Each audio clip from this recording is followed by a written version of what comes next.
என்றும் உண்மை உரைப்போம். உண்மை உரைப்போம். உண்மை உரைப்போம். உண்மை உரைப்போம். உண்மை உரைப்போம். உண்மை உரைப்போம். உண்மை உரைப்போம். அனைவருக்கும் வணக்கம். மீண்டும் நாம் உண்மை உரைப்போம் நிகழ்ச்சியில் இணைந்துள்ளோம். இன்று ஒரு முக்கியமான தலைப்பில் பேச உள்ளோம். இந்த காலகட்டத்தில் பார்த்தோம்னாக்க நம்முடைய மாணவர்கள் SPM, STPM முடித்த மாணவர்களுக்கு இந்த UPU ரிசல்ட்லாம் வெளியாகிருச்சு. நிறைய பேருக்கு கோர்சஸ் கிடைச்சிருக்கு, நிறைய பேருக்கு கிடைக்கல. இந்த மாதிரியான விவாதங்கள்லாம் போயிட்டு இருக்கு. இந்த சூழ்நிலையில் நாம் இன்று தொழில்திறன் கல்வி பற்றி பேச போறோம், TVET. இதை பற்றி பேசுவதற்காக நம்மோடு இணைந்துள்ளார் சகோதரர் தேவா சர்மா அவர்கள், மைல் ஸ்கில் ஃபவுண்டேஷனுடைய தலைமை செயல் அதிகாரி. வணக்கம். நம்ம நிகழ்ச்சியில் பாத்தீங்கன்னாக்க ஏன் இவர் அழைச்சிருக்கோம்னா, முக்கியமான ஒரு காரணம் நம்ம நாட்டில் இயங்கக்கூடிய ஒரு மாணவர்களுக்கு இந்த TVET கல்வியை வழங்குவதில் ஒரு முதன்மை இயக்கமாக சொல்லலாம் இயங்கக்கூடிய மை ஸ்கில்ஸ் ஃபவுண்டேஷனுடைய தலைமை செயல் அதிகாரி நம்முடைய சகோதரர் தேவ சர்மா அவர்கள். அங்க பார்த்தாக்க கலும்பாங்ல ஒரு பெரிய சென்டர் இருக்கு. அங்க நிறைய மாணவர்களை பயிற்சி எடுத்துக்கிட்டு இருக்கிறாங்க, TVET சம்பந்தமான பயிற்சிகள். அதன் மூலமாக நிறைய மாணவர்களுக்கு வாய்ப்புகள் வழங்கப்பட்டு கொண்டிருக்கிறது. இந்த மாதிரி ஒரு சூழ்நிலையில் அதை தலைமையேற்று பொறுப்பேற்று நன்றாக வழிநடத்திக் கொண்டிருக்கக்கூடிய நம்முடைய சகோதரர் தேவசர்மா அவர்கள் இந்த TVET பற்றி பேசுவதற்கு மிகவும் தகுதியானவர் என்று நான் கருதுகின்றேன். அதனால்தான் இன்று நாம் அவரை அழைத்துள்ளோம். ஸோ இங்க நேரா கேள்வி போயிடுவோம் சார். முதலாவது கேள்வி என்னன்னாக்க, நம்முடைய மக்களுக்கு முதல் TVETனாலே என்னன்னு தெரியல, பெரிய விஷயம். அடுத்து தெரிஞ்சவங்க அது ஒரு இரண்டாம் பட்சமான ஒரு கல்வியாக கருதுறாங்க. இது ஒரு டிலேமாவா இருக்கு நம்ம சமுதாயத்துல. ஸோ நீங்க என்ன நினைக்கிறீங்க அதை பத்தி சார்? இது அந்த TVETனு சொல்லும் போதே இது இந்த TVET இது என்னன்னு தான் முதல் யோசிக்க ஆரம்பிப்பாங்க. தொழிற்கல்வி திட்டம் தான் நம்ம சொல்ல வரோம். அப்ப கல்வி திட்டத்துக்கு கீழே 2 வகையா இருக்கு. ஒன்று அந்த பாடக்கல்வி திட்டம், அதாவது 1ஆம் ஆண்டுலேருந்து Form 5 வரைக்கும் நம்ம SPM எழுதுவோம். இல்லை ப்ரைவேட்டா இன்டர்ன்ஷிப் படிக்கணும், O levels எழுதிட்டு பிறகு A levels படிச்சுட்டு அவங்க டிப்ளமா, டிகிரி, மாஸ்டர்ஸ், PhD வரைக்கும் போற திட்டங்கள் இருக்கு. அதுக்கு ஒரு வழிமுறைகள் இருக்கு. இதுல எல்லா மாணவர்களும் எப்படி அவங்களோட பொட்டென்ஷியல், அவங்களுடைய சுயமான ஒரு பலம், அதாவது டேலண்ட் விஷயம் இந்த பாடத்திட்டத்துக்கு தான் ஒத்து வருமான்னு சொன்னாக்கா அது ராங். அதுதான் முன்ன முன்பே சொல்லுவாங்க, எல்லா மிருகத்தையும் நீந்திர போட்டிக்கு அனுப்ப முடியுமா? முடியாது. அதே மாதிரி நம்ம ஒரு குழுவுல 100 பேர்த்த இப்ப பந்துலாட்டு போட்டியில அனுப்பிட்டு ஸ்கோர் பண்றவங்க மட்டும் தான் வெற்றியாளர்னு சொன்னா ஏற்றுக்கொள்ள முடியுமா? முடியாது. அது ஒரு அன்ஃபேரான ஒரு அசஸ்மெண்ட் சொல்லலாம்.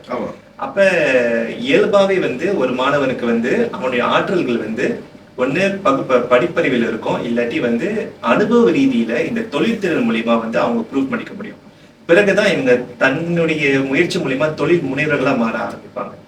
சோ அந்த வகையில அவங்களுடைய அடைவு நிலை, பிறகு அவங்களுடைய சக்சஸ் எப்படி இருக்குன்னு நம்ம அலசி பார்ப்போம்.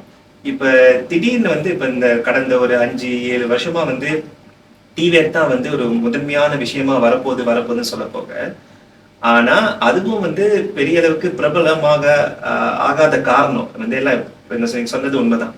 அது என்னமோ புது விஷயமாவே வருஷம் பேசிட்டு தான் இருப்பாங்க. ஆனா அது உண்மையிலேயே அடிப்படையிலே ஆரம்பிச்சிருக்கலாம். ஆனா ஸ்ட்ரக்சரல் ரீசன்னால ஒன்னும் ஆரம்பிக்கப்படாம இருக்காது. ஓகே, அதாவது நீங்க என்ன சொல்றீங்கன்னாக்க, இந்த ஸ்ட்ரக்சரல்னா நீங்க இப்ப ஃபார்மல் எஜுகேஷன் மினிஸ்ட்ரி பாலிசி அந்த மாதிரி சொல்ல வரீங்களா? உண்மைதான். ஓகே, அதுல வெறுமா சொல்லணும்னா, இப்ப 1ஆம் ஆண்டு போற பள்ளிக்கு Form 5 வரைக்கும் அவங்க இந்த கல்வி பாடத்திட்டங்கள் படிச்சுட்டு இருக்காங்க. அகாடமிக் பேஸ்டு பாத்வே நம்ம சொல்லுவோம். அதுல இப்ப எல்லா மாணவர்களும் அவங்களோட பொட்டன்ஷியலை ப்ரூவ் பண்ண முடியாது, அவங்களுடைய தனித்திறமைகளை நிரூபிக்க முடியாது. அப்ப அந்த 6ஆம் ஆண்டு முடிச்சுட்டு போகும்போது நமக்குன்னு ஒரு ஸ்ட்ரீமிங் இருக்கணும். இது நம்மளுடைய நேபரிங் கண்ட்ரிஸ் எல்லாம் செஞ்சுட்டு இருக்காங்க. இந்தோனேஷியா எடுத்துக்கிட்டீங்கன்னா 13 வயசுல அந்த TVET பாத்வேக்கு போகலாம். அந்த கைத்தொழில் அந்த தொழில்தொழில் பயிற்சிக்கு அவங்க ஸ்பெஷலைஸ் பண்ணி போக ஆரம்பிக்கலாம். தாய்லாந்து இருக்கு, வியட்நாம்ல இருக்கு, முக்காவாசி கண்ட்ரிஸ் இதை பிராக்டிஸ் பண்ணிட்டாங்க. Develop countries like German, Singapore எல்லாம் இருக்காங்கல்ல, அவங்க ஏற்கனவே இந்த DNA அவங்களுக்கு இருக்கு. சேட் திங் என்னன்னா, ஒரு சோகமான விஷயம் என்னன்னா, 2012 மலேசியா இதை அறிமுகப்படுத்திருச்சு. அது பண்டிகா நாசாஸ் வொகேஷன் ஒன்று ஆரம்பிச்சாங்க. 2012 ஆரம்பிச்சு ஒரு 13 பள்ளிக்கூடத்துல இருந்து ஒரு 450 பள்ளிக்கூடம் வரைக்கும் அதை நடத்திட்டு, கோவிட் வந்த பிறகு இந்த திறன் பயிற்சிகளை நேரடியா படிச்சு கொடுக்க முடியாத காரணத்தினால அதை மறுபடியும் நம்ம 2012 சூழ்நிலைக்கு வந்துட்டோம். அதை அபோலிஷ் பண்ணிட்டாங்க. ஓகே, இது கண்டிப்பா ஒரு ஒரு பின்னடைவு பின்னடைவு, நிச்சயமா ஒரு பின்னடைவு. நம்ம பார்த்தோம்னாக்க நீங்க சொல்லி நேபரிங் கண்ட்ரி சொல்றப்போ இப்போ சிங்கப்பூர் எடுத்துக்கோங்க. சிங்கப்பூர்ல பார்த்தா தொழில் திறன் வந்து ரொம்ப முக்கியமாக கருதப்படுகின்றது. இன்ஃபேக்ட் அங்க இருக்கிற பாலிடெக்னிக்ஸ் வந்துட்டு ஈக்குவலன் டு தி யூனிவர்சிட்டிஸ்.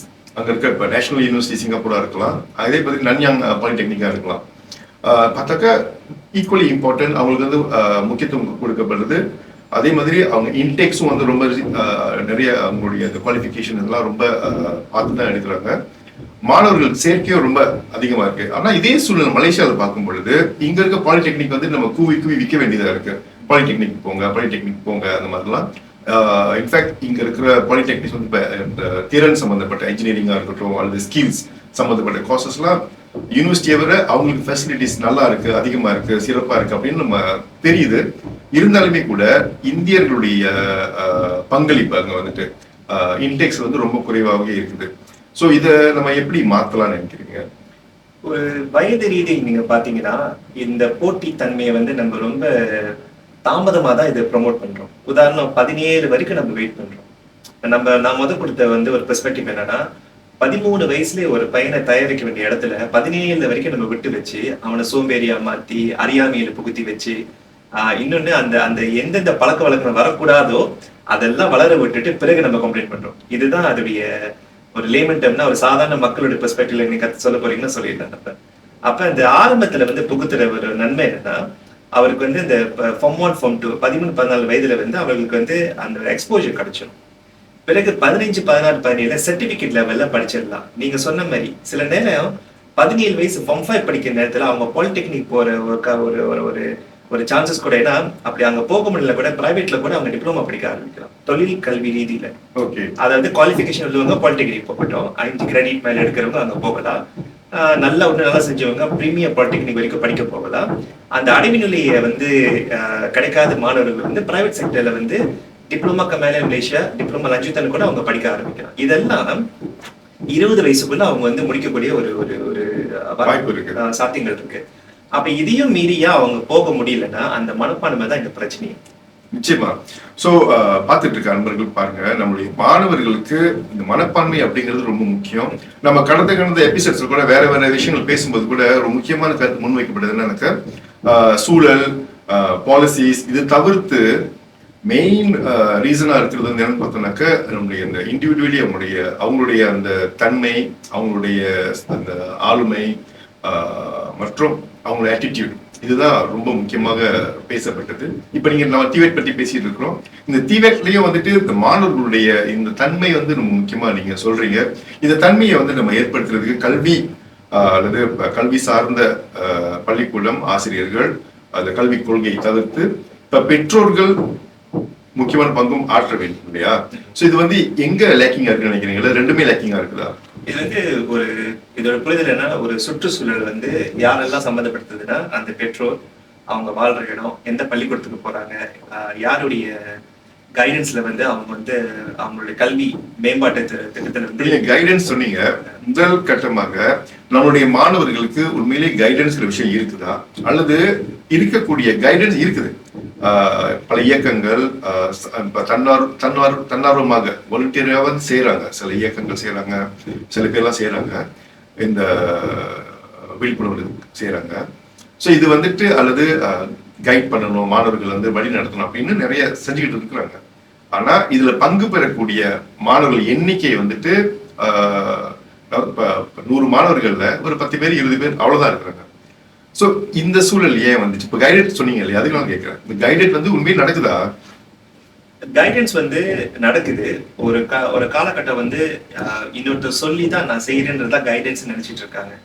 அது வந்து என்னன்னா, இது முதல்ல தேடல ஆரம்பிக்கணும். உண்மையிலேயே வந்து என்னுடைய வந்து இலக்கு என்ன, நான் வந்து என்ன ஆக போறேன்னு அந்த கல்வி திட்டத்துல போற ஒவ்வொரு மாணவரும் 1ஆம் ஆண்டு நம்ம வந்து போகும்போது அந்த 6ஆம் ஆண்டு தாண்டி மெனுங்கா ஸ்கூலுக்கு ஃபார்ம் 1, ஃபார்ம் 2, ஃபார்ம் 3, ஃபார்ம் 5 வரைக்கும் போகும்போது அந்த இலக்கு என்னன்னு புரிஞ்சிக்க முடியாது. அதுல கைடன்ஸ் கொடுக்குறவங்க என்ன செய்வாங்க, அந்த பாரு உன்னுடைய லட்சியம் வந்து காலப்போல மாற ஆரம்பிக்கலாம். மேபி உனக்கு அந்த சம்பந்தப்பட்ட மாணவருக்கு வந்து தெரிஞ்ச தொழில் ரீதி வந்து ரொம்ப குறைவா இருக்கும். இதுதான் ரேஞ்ச் ஆஃப் ஜாப்னு அவருக்கு வந்து ஃபார்ம் 1ல இருந்து தெரிஞ்சதுக்கும் ஃபார்ம் 5 தெரிஞ்சதுக்கும் வித்தியாசம் இருக்கு. அப்ப அந்த அனுபவ ரீதியில வந்து அவங்க நிறைய பேர் பார்க்கும் போதும் இந்த மாதிரி தொழில் இருக்கா, நல்ல வருமானம் கிடைக்குதா, ஒருவேளை நான் என்னுடைய ஆட்டிடியூட் என்னுடைய கேரக்டர் அதுக்கு ஃபிட் பண்ணுமான்னு சொல்லிட்டு அந்த ஹியூமன் அந்த டெவலப்மெண்ட் எக்ஸ்பீரியன்ஸ்ல வந்து நிறைய கைடன்ஸ் அவங்களுக்கு கிடைக்கும். ஆனா இதுல இந்த ஒரு முக்கியமான விஷயம் என்னன்னா, அந்த கைடன்ஸ்லாம் வரும்போது அந்த மாணவர் வந்து எந்த அளவுக்கு சுயமா அந்த தேடலை கொண்டு போறாங்கன்றதான் முடிவு பண்ண போகுது.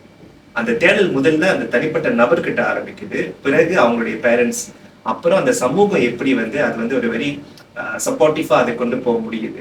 இது 3 தான் வந்து அந்த சுற்றுச்சூழல் நம்ம சொல்றோம் அந்த மாணவருக்கு.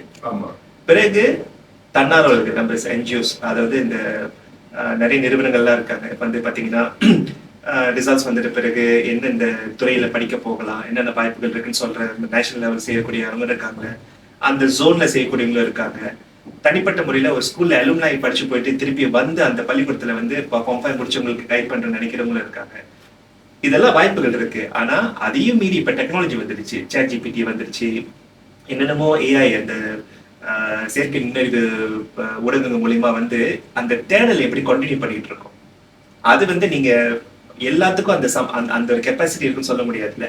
இது ஆரம்ப கட்டத்துல எப்படி இந்த கெப்பாசிட்டியை உருவாக்க போறதுன்னா இப்ப கல்வி பாடத்திட்டத்திலேயே மிகப்பெரிய சவால். இந்த பாடத்திட்டத்துடைய சவால் அப்படி சொன்னீங்க. நம்ம அதுக்கு முன்னால இன்னொரு விஷயம் நான் கேட்கணும். நீங்க சொல்லியிருந்தீங்க நமக்கு வந்துட்டு மாணவர்களுடைய அந்த ஆம்பிஷன், லட்சியம், அவங்களுடைய இலக்கு, இந்த மாதிரி பேசியிருந்தீங்க இல்லையா? இப்போ ஒரு குற்றச்சாட்டு இருக்கு என்னன்னாக்கா, இப்ப இருக்கக்கூடிய மாணவர்கள் வந்துட்டு அவங்களுக்கு வந்து ரொம்ப லேமா இருக்காங்க. அவங்களுக்கு வந்து லட்சியம்லாம் என்னன்னு தெரிய மாட்டேங்குது, லட்சியமே இருக்க மாட்டேங்குது. அடுத்து லட்சியம்னு நினைச்சுக்கிட்டு இருக்க விஷயம் வந்து ரொம்ப ஒரு சின்ன ஒரு குறுகலான ஒரு விஷயமா இருக்குது. அது உண்மையிலே அவங்களுடைய முன்னேற்றத்திற்கோ அல்லது சமூக முன்னேற்றத்திற்கோ தொடர்புடையதாக இல்லை அப்படிங்கிற ஒரு விஷயமும் இருக்குது. நீங்க அதை எப்படி பாக்குறீங்க? அது உண்மைதான். ஏன்னா அதுக்கும் ஒரு சில காரணங்கள் சொல்லலாம். அதாவது அகெயின் அந்த மாணவர் எந்த மாதிரி சூழ்நிலையில வந்திருக்காரு, நல்ல பெற்றோரியல் இருக்கக்கூடிய ஒரு குடும்பத்துல உருவாயிருக்காரா, இன்னொன்று அது படிக்கக்கூடிய பள்ளிக்கூடம் வந்து தரமா அந்த காம்படிட்டிவா இருக்காங்களா, இந்த சில பள்ளிக்கூடங்கள்லாம் வந்து கொஞ்சம் பின்னடைவில் இருக்கிற ஒரு சூழல்ல மாட்டிக்கிறாங்களா, இதெல்லாம் பல காரணிகள் இருக்கு அதுல. சோ அந்த நேரத்துல வந்து இது வந்து மிட்டிகேட் பண்ண, அதாவது எப்படி சால்வ் பண்ணலான்னு பார்க்கும்போது பாத்தீங்கன்னா, வெளியில இருந்து தேர்ட் பார்ட்டி வந்து எப்படி வருவாங்க, என்ஜிஓ மூலியமா வந்து சரி இந்த பள்ளிகள் நாங்க தத்தெடுக்கிறோம், இந்த கம்யூனிட்டி நாங்க தத்தெடுக்கிறோம், இந்த நபர்கள் எப்படி கண்டினியூஸ் கைடன்ஸ் கொடுக்கலான்னு. ஆனா அதுல மிகப்பெரிய இன்னொரு சவால் என்னன்னா, இந்த கண்டினியூட்டின்னு ஒரு பிரச்சனை ஒண்ணு இருக்கு. தமிழ் பள்ளியில இருக்கிற வரைக்கும் ஒரு குறிப்பா சொல்லணும்னா அது 6ஆம் ஆண்டு வரைக்கும் துண்டிக்கப்பட்டுருது. ஏன்னா அதுக்கு மேல ஃபார்ம் 1, ஃபார்ம் 2, ஃபார்ம் 3 அந்த பில்டிங் எப்படி பெர்ஃபார்ம் பண்றாங்கன்னு யாரும் அதை மெஷர் பண்றது இல்லை. மெஷர் பண்றதுல ஃபாலோ அப் பண்றதும் ரொம்ப குறைவு. வாய்ப்புகள் இல்லாம இருக்கு. நிறைய சவால்கள் இருக்கு. ஏன்னா அப்ப சொல்லுவாங்க, நாங்க இருக்கிற மாணவர்கள் பார்ப்போமா, முடிச்சுட்டு போன மாணவர்கள் பாக்குறப்ப. பட் நான் என்ன சொல்லுவேன்னா, அதுவே வந்து ஒரு கிளப் மாதிரி, ஒரு அலுமினி கிளப் மாதிரி இன்னைக்கு உருவாக்கலன்னா பிறகு எப்படி வந்து அதே பள்ளிக்கூடத்துக்கு மறுபடியும் வந்து கான்ட்ரிபியூட் பண்ற எண்ணத்துல உருவாக்கும். நிச்சயமா. சோ இதுதான் நாமளும் வந்து சொல்லிட்டு இருக்கோம். அதாவது ஒரு மாணவர்களா இருக்கட்டும், சமூகத்தில் இருக்கக்கூடிய அனைவருமே வந்துட்டு பங்களிப்பு செய்யணும் சமுதாய முன்னேற்றத்திற்கு. இந்த பங்களிப்பு செய்வதற்கான ஏற்பாடுகள் நம்ம கிட்ட ரொம்ப குறைவாக இருக்கிறது, ஒத்துக்கணும். ஆமா. சோ இப்ப திரும்ப நம்ம டிபேட் பத்தி பேசுவோம். அதாவது நீங்க சொல்லிருந்தீங்க, திரும்பவும் நீங்க சொல்லிருக்கீங்க, வலியுறுத்துறீங்க, அதாவது இந்த ஆட்டிடியூட் ரொம்ப முக்கியம். அந்த தேடல், மாணவர்களுக்கு தேடல்ங்கிறது அந்த ஆட்டிடியூட் இல்லையா? சோ தேடல் வந்துட்டு இல்ல, குறைவா இருக்கு அப்படின்னு சொல்றீங்க. இதற்கான காரணம் பார்க்கணும். அதாவது நீ பெற்றோரியல் பத்தி சொல்லியிருந்தீங்க. இந்த இப்ப இருக்கிற பெற்றோரியல் வந்துட்டு சாஃப்ட் பேரண்டிங் அப்படின்னு சொல்றோம். இந்த சாஃப்ட் பேரண்டிங் வந்துட்டு பெற்றோர்களாலேயே வந்துட்டு அவங்க பிள்ளைகளுடைய எதிர்காலத்தை நிர்ணயிக்க முடியல. அதாவது நீ இது படிச்சா நல்லா வருவ அப்படின்னு சொல்ல முடியல. அந்த மாதிரி சூழல் இருக்குது. சோ இப்படி இருக்கிற பட்சத்துல நம்ம சமுதாயத்துல பாத்தீங்கன்னாக்க பெற்றோரியல், ஒரு சிறப்பான பெற்றோரியல் அல்லது பெற்றோரியல் வந்து இல்லாம இருக்கிற ஒரு சூழல், இது ரெண்டுமே வந்துட்டு பேலன்ஸ்டா இருக்குன்னு நான் சொல்லுவேன். ஏன்னா நம்ம வந்து இந்த B40 கேட்டகரிஸ் பாக்குறப்போ அவங்களுக்கு வந்து இந்த பிள்ளைகள் கூட வந்துட்டு குவாலிட்டி டைம் ஸ்பெண்ட் பண்ண முடியுமா, அவங்களுக்கு வந்து பேச முடியுமா, சொல்ல முடியுமா, இப்படிங்கிற விஷயங்கள் வந்து சவால், ஒரு பெரிய சவாலா தான் இருக்கு. அப்படி இருக்கிற பட்சத்துல இந்த மாணவர்கள் வந்து தெரியுது நம்ம ஃபேமிலி வந்து கஷ்டப்படுது, அம்மா அப்பா வந்து கஷ்டப்படுறாங்க. ஆனா இருந்தாலும் இவர்கள் வந்துட்டு நம்மளுடைய இந்த குடும்ப சூழலை எப்படி மாத்துறது, இது வந்து 80s 90sல பார்த்தா அப்ப இருக்கிற இளம் மாணவர்கள் 13 வயசு 14 வயசு மாணவர்கள் வந்து ரொம்ப யோசிப்பாங்க, எப்படி பெற்றோர்களுக்கு வந்து உதவியா இருக்கணும்னு யோசிப்பாங்க. ஆனா இப்ப இருக்கிற பிள்ளைகளுக்கு, மாணவர்களுக்கு ஏன் இந்த மாதிரி எண்ணங்கள் வருவதில்லை, எங்க வந்து நம்ம விட்டுட்டோம்? உண்மைதான். இப்ப வந்து பொதுவா எடுத்துக்கிட்டீங்கன்னா ஒரு குடும்பம் வந்து ஏழை சூழ்நிலை இருக்கு, நீங்க எப்படி நீங்க மெஷர் பண்ணுவீங்க? அவங்க வீட்டை போய் பார்ப்பீங்க, ரொம்ப பெரிய அளவுக்கு வசதிகள் இருக்காது, இது கஷ்டப்படுறாங்க, அது கஷ்டப்படுறாங்க, சாப்பாடு கஷ்டப்படுறாங்கன்ற அந்த அடைவு நிலையை பார்த்து தான் முடிவு பண்றோம் அவங்க ஏழையா இருக்காங்க. ஆனா இதுவே 50-60 வருஷம் நம்ம எஸ்டேட் இருந்தப்ப, அதாவது புலம்பெயராத அந்த அந்த பட்டண அந்த இப்ப இருக்கிற அர்பன் என்வாயர்மெண்ட்க்கு புலம்பெயராத மண்ணுக்கு பாத்தீங்கன்னா, அவங்க அங்க இருந்தாலும் ஒரு குறிப்பிட்ட ஒரு வர்க்கம், அதாவது ஒரு 5% 10% வந்து இந்த கஷ்டம் என்னோடய போகட்டும், நான் வந்து ஏழையா இப்ப இருக்கலாம், வாழ்ந்துகிட்டு இருக்கலாம், ஆனா நான் சிந்திக்கிறது என்னன்னா அடுத்த தலைமுறையில வந்து இந்த சூழ்நிலைட்டு வெளியே வரணும்னு சொல்லிட்டு தான் ரொம்ப ஆம்பிஷியஸா இருந்தாங்க. அப்பனா அவங்க வறுமையில இருந்தது மெட்டீரியல் லெவல்ல, ஆனா அவங்களோட திங்கிங் லெவல்ல அவங்க வறுமையில இல்லை. அப்ப நீங்க என்ன சொல்றீங்க, இப்ப இருக்கிற மக்கள் வந்து மெட்டீரியலிஸ்டிக்கா வந்துட்டு வறுமையில இல்லாம இருந்தாலும் கூட திங்கிங்ல வறுமையா இருக்கீங்க அப்படின்னு. அப்ப அது என்ன நடக்குதுன்னா, என்ன சொல்லணும்னா, ஒரு காலகட்ட பிறகு இப்ப சில மாணவர்கள் அப்படிதான் இருக்காங்க. நம்ம மெயின் நான் படிக்கிற டைம் இருந்தாங்க, பிறகு பாக்குறேன் என்ன நடக்குதுன்னா, ஒரு குறிப்பிட்ட காலகட்டம் இருக்கும், Form 5 வரைக்கும் படிக்க சொன்னாங்க, சர்டிபிகேட் கிடைக்கும், ஒரு வேலை கிடைச்சிடும், இந்த சம்பளம் கிடைக்கும், டிப்ளமோ எடுத்தீங்கன்னா இந்த சம்பளம் கிடைக்கும், அதுக்கு மேல படிக்க தேவையில்லை. அப்பனா இந்த தேடல் சொல்ற விஷயம் என்னன்னா, நம்மளை மேம்படுத்துறதுக்கு, நம்ம ஒரு வாழ்க்கை நம்மளுடைய வாழ்வாதாரத்தை வந்து உயர்த்துறதுக்கு பல வழிமுறைகள் இருந்தாலும் பல வாய்ப்புகள் இருந்தாலும் அதை தேடி போகிறோமா, அதுக்கு ஏற்ற மாதிரி மேம்படுத்திக்கணுமா உள்ள முதல் கட்டமே எங்க நடக்குது, நம்ம யோசிக்கிற விதத்துல தான். நிச்சயமா. சோ சிந்தனை தெளிவு ரொம்ப முக்கியம், சிந்தனை மாற்றம் ரொம்ப முக்கியம். இது வந்து இன்னும் நம்ம சமுதாயத்துல குறைவா இருக்கு அப்படிங்கிறத நீங்க ஒத்துக்கிறீங்க. அப்பதான் இந்த டிபேட்னு சொல்றோம்ல, இந்த திறன் பயிற்சின்ற விஷயமே இது வந்து மாற்று கல்வி திட்டம். அதாவது எல்லா மாணவர்களும் அங்க வந்து அங்க போயிட்டு அவங்களுடைய லட்சியத்தை வந்து அடைய முடியாத நிலையில இருக்கிறப்ப ஒரு மாற்று கல்வி திட்டம் இருக்கும்போது இது ஒரு பெரிய வாய்ப்பா பார்க்க ஆரம்பிக்கிறாங்க. ரெண்டாவது இதுல என்ன ஒரு இயல்பாவே ரொம்ப சுலபமான விஷயம்னா, அங்க வந்து நீங்க 70% வந்து படிச்சு மனப்பாடம் பண்ணி பரீட்சை எழுதி வரணும். இங்க அனுபவ ரீதியில படிப்பீங்க. அப்ப இன்ஜினியர் ஆகுறதுக்கு ஒரு வழிமுறை இருக்கு. என்னன்னா, நீங்க வந்து SPM முடிச்சு அது டிப்ளமா 3 வருஷம் படிச்சு 4 வருஷம் நீங்க இன்னொரு டிகிரி எடுத்தாதான் நீங்க இன்ஜினியரா சொல்லுவாங்க. ஆனா இங்க வந்து இன்னொரு வழிமுறை இருக்கு. நீங்க சர்டிபிகேட் எடுத்து அனுபவ ரீதியில, அதான் நீங்க ஸ்க்ரூ டிரைவர் பிடிச்சி, ஒருத்தர் பேன் பிடிக்கிறாரு, நீங்க ஸ்க்ரூ டிரைவர் பிடிக்கிறாரு. ஆனா ஒரு 7-8 வருஷம் வந்து அனுபவ ரீதியில போகும்போது இவங்க 2 பேர்த்துல இண்டஸ்ட்ரி நிப்பாட்டினீங்கன்னா, அனுபவ ரீதியில யாரை வந்து ஒரு எம்ப்ளாயர், ஒரு நிறுவனம் யாரை முதல்ல வேலைக்கு எடுக்கும்? நிச்சயமா வந்துட்டு எக்ஸ்பீரியன்ஸ் உள்ளவங்க தான் வந்துட்டு இண்டஸ்ட்ரியல் தேடும் இல்லையா? இந்த காம்படிட்டிவ் அட்வான்டேஜ் சொல்லுவோம். அதாவது இந்த அட்வான்டேஜை பாக்குறவங்க எவ்வளவு சீக்கிரம் வந்து இன்னைக்கு வாழ்க்கையை வந்து பிளான் பண்றாங்க. நான் 13 வயதிலே இதுல என்னோட வாழ்க்கையை நான் இன்வெஸ்ட் பண்ண போறேன்ற சீனர்கள் எப்போதுமே தான் பார்ப்பாங்க. முன்பு வந்து நீங்க கேட்கலாம், இந்த 1950, 60, 70 எல்லாம் படிப்பு ஒரு இடைநிலை பள்ளி முடிக்கிறதே பெரிய விஷயம், அதுக்கே செலவாகும்.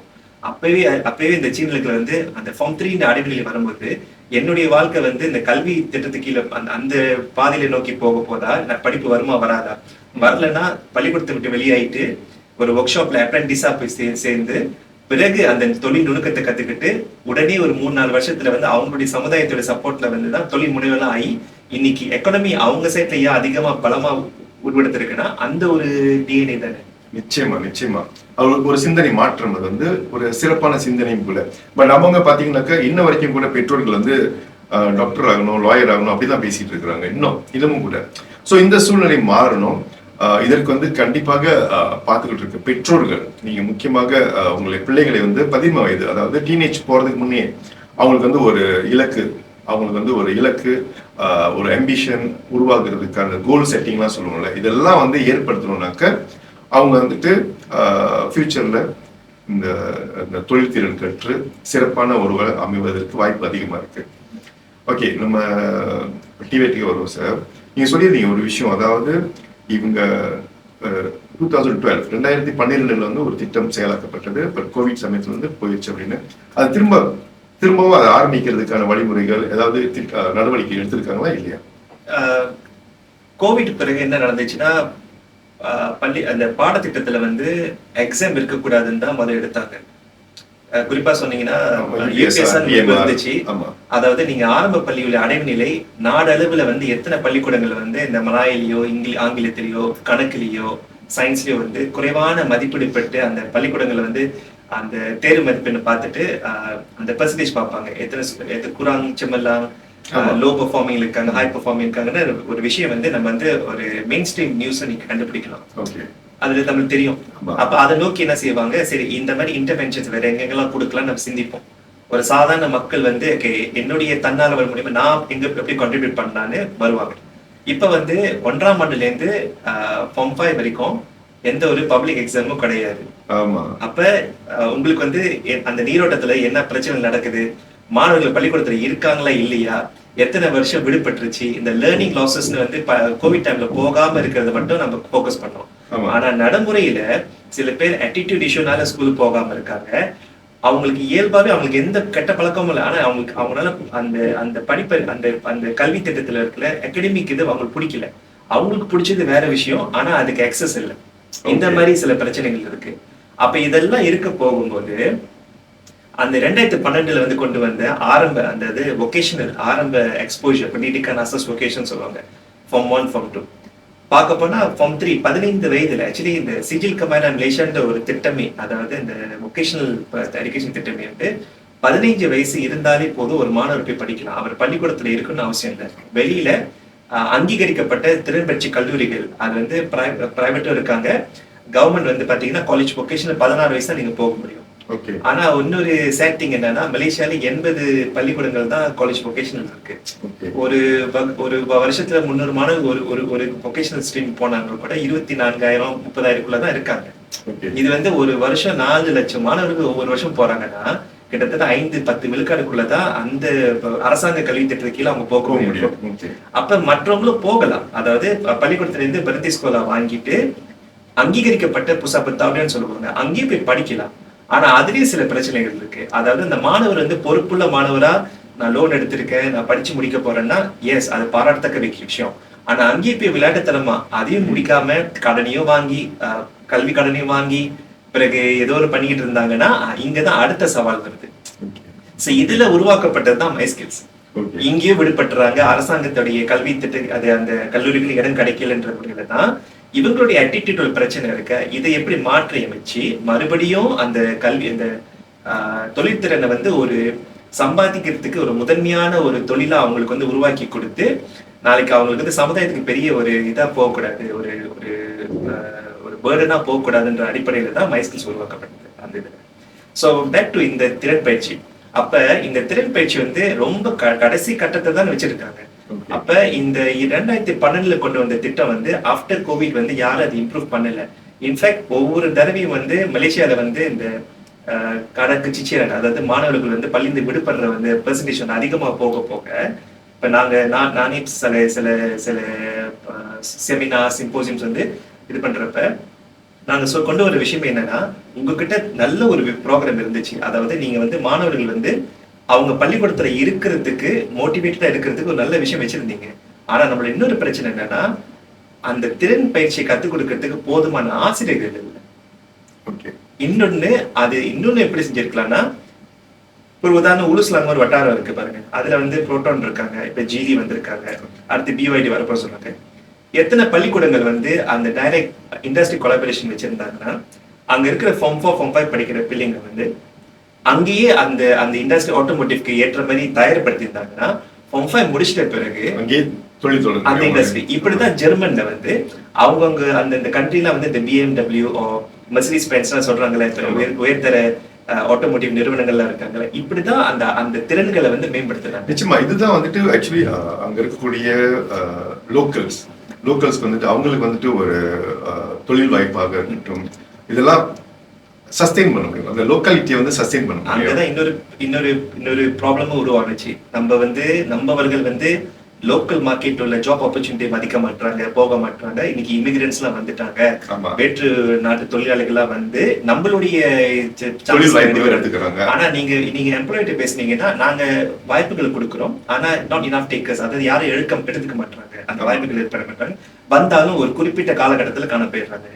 அப்பனா ஏதோ ஒரு சிஸ்டம் மிஸ்ஃபிட் தான் சொல்லலாம். அப்படின்னா அந்த சப்ளை செயின் ஒண்ணு இருக்கு, ஆனா ஆப்பர்ச்சுனிட்டி இருக்கு. இதை பிரீச் பண்றதுக்கு சரியான வழிமுறைகள் வந்து இது வந்துட்டு இப்போ பாலிசி லெவல்லையும் ப்ராப்ளம் இருக்கு நமக்கு வந்துட்டு.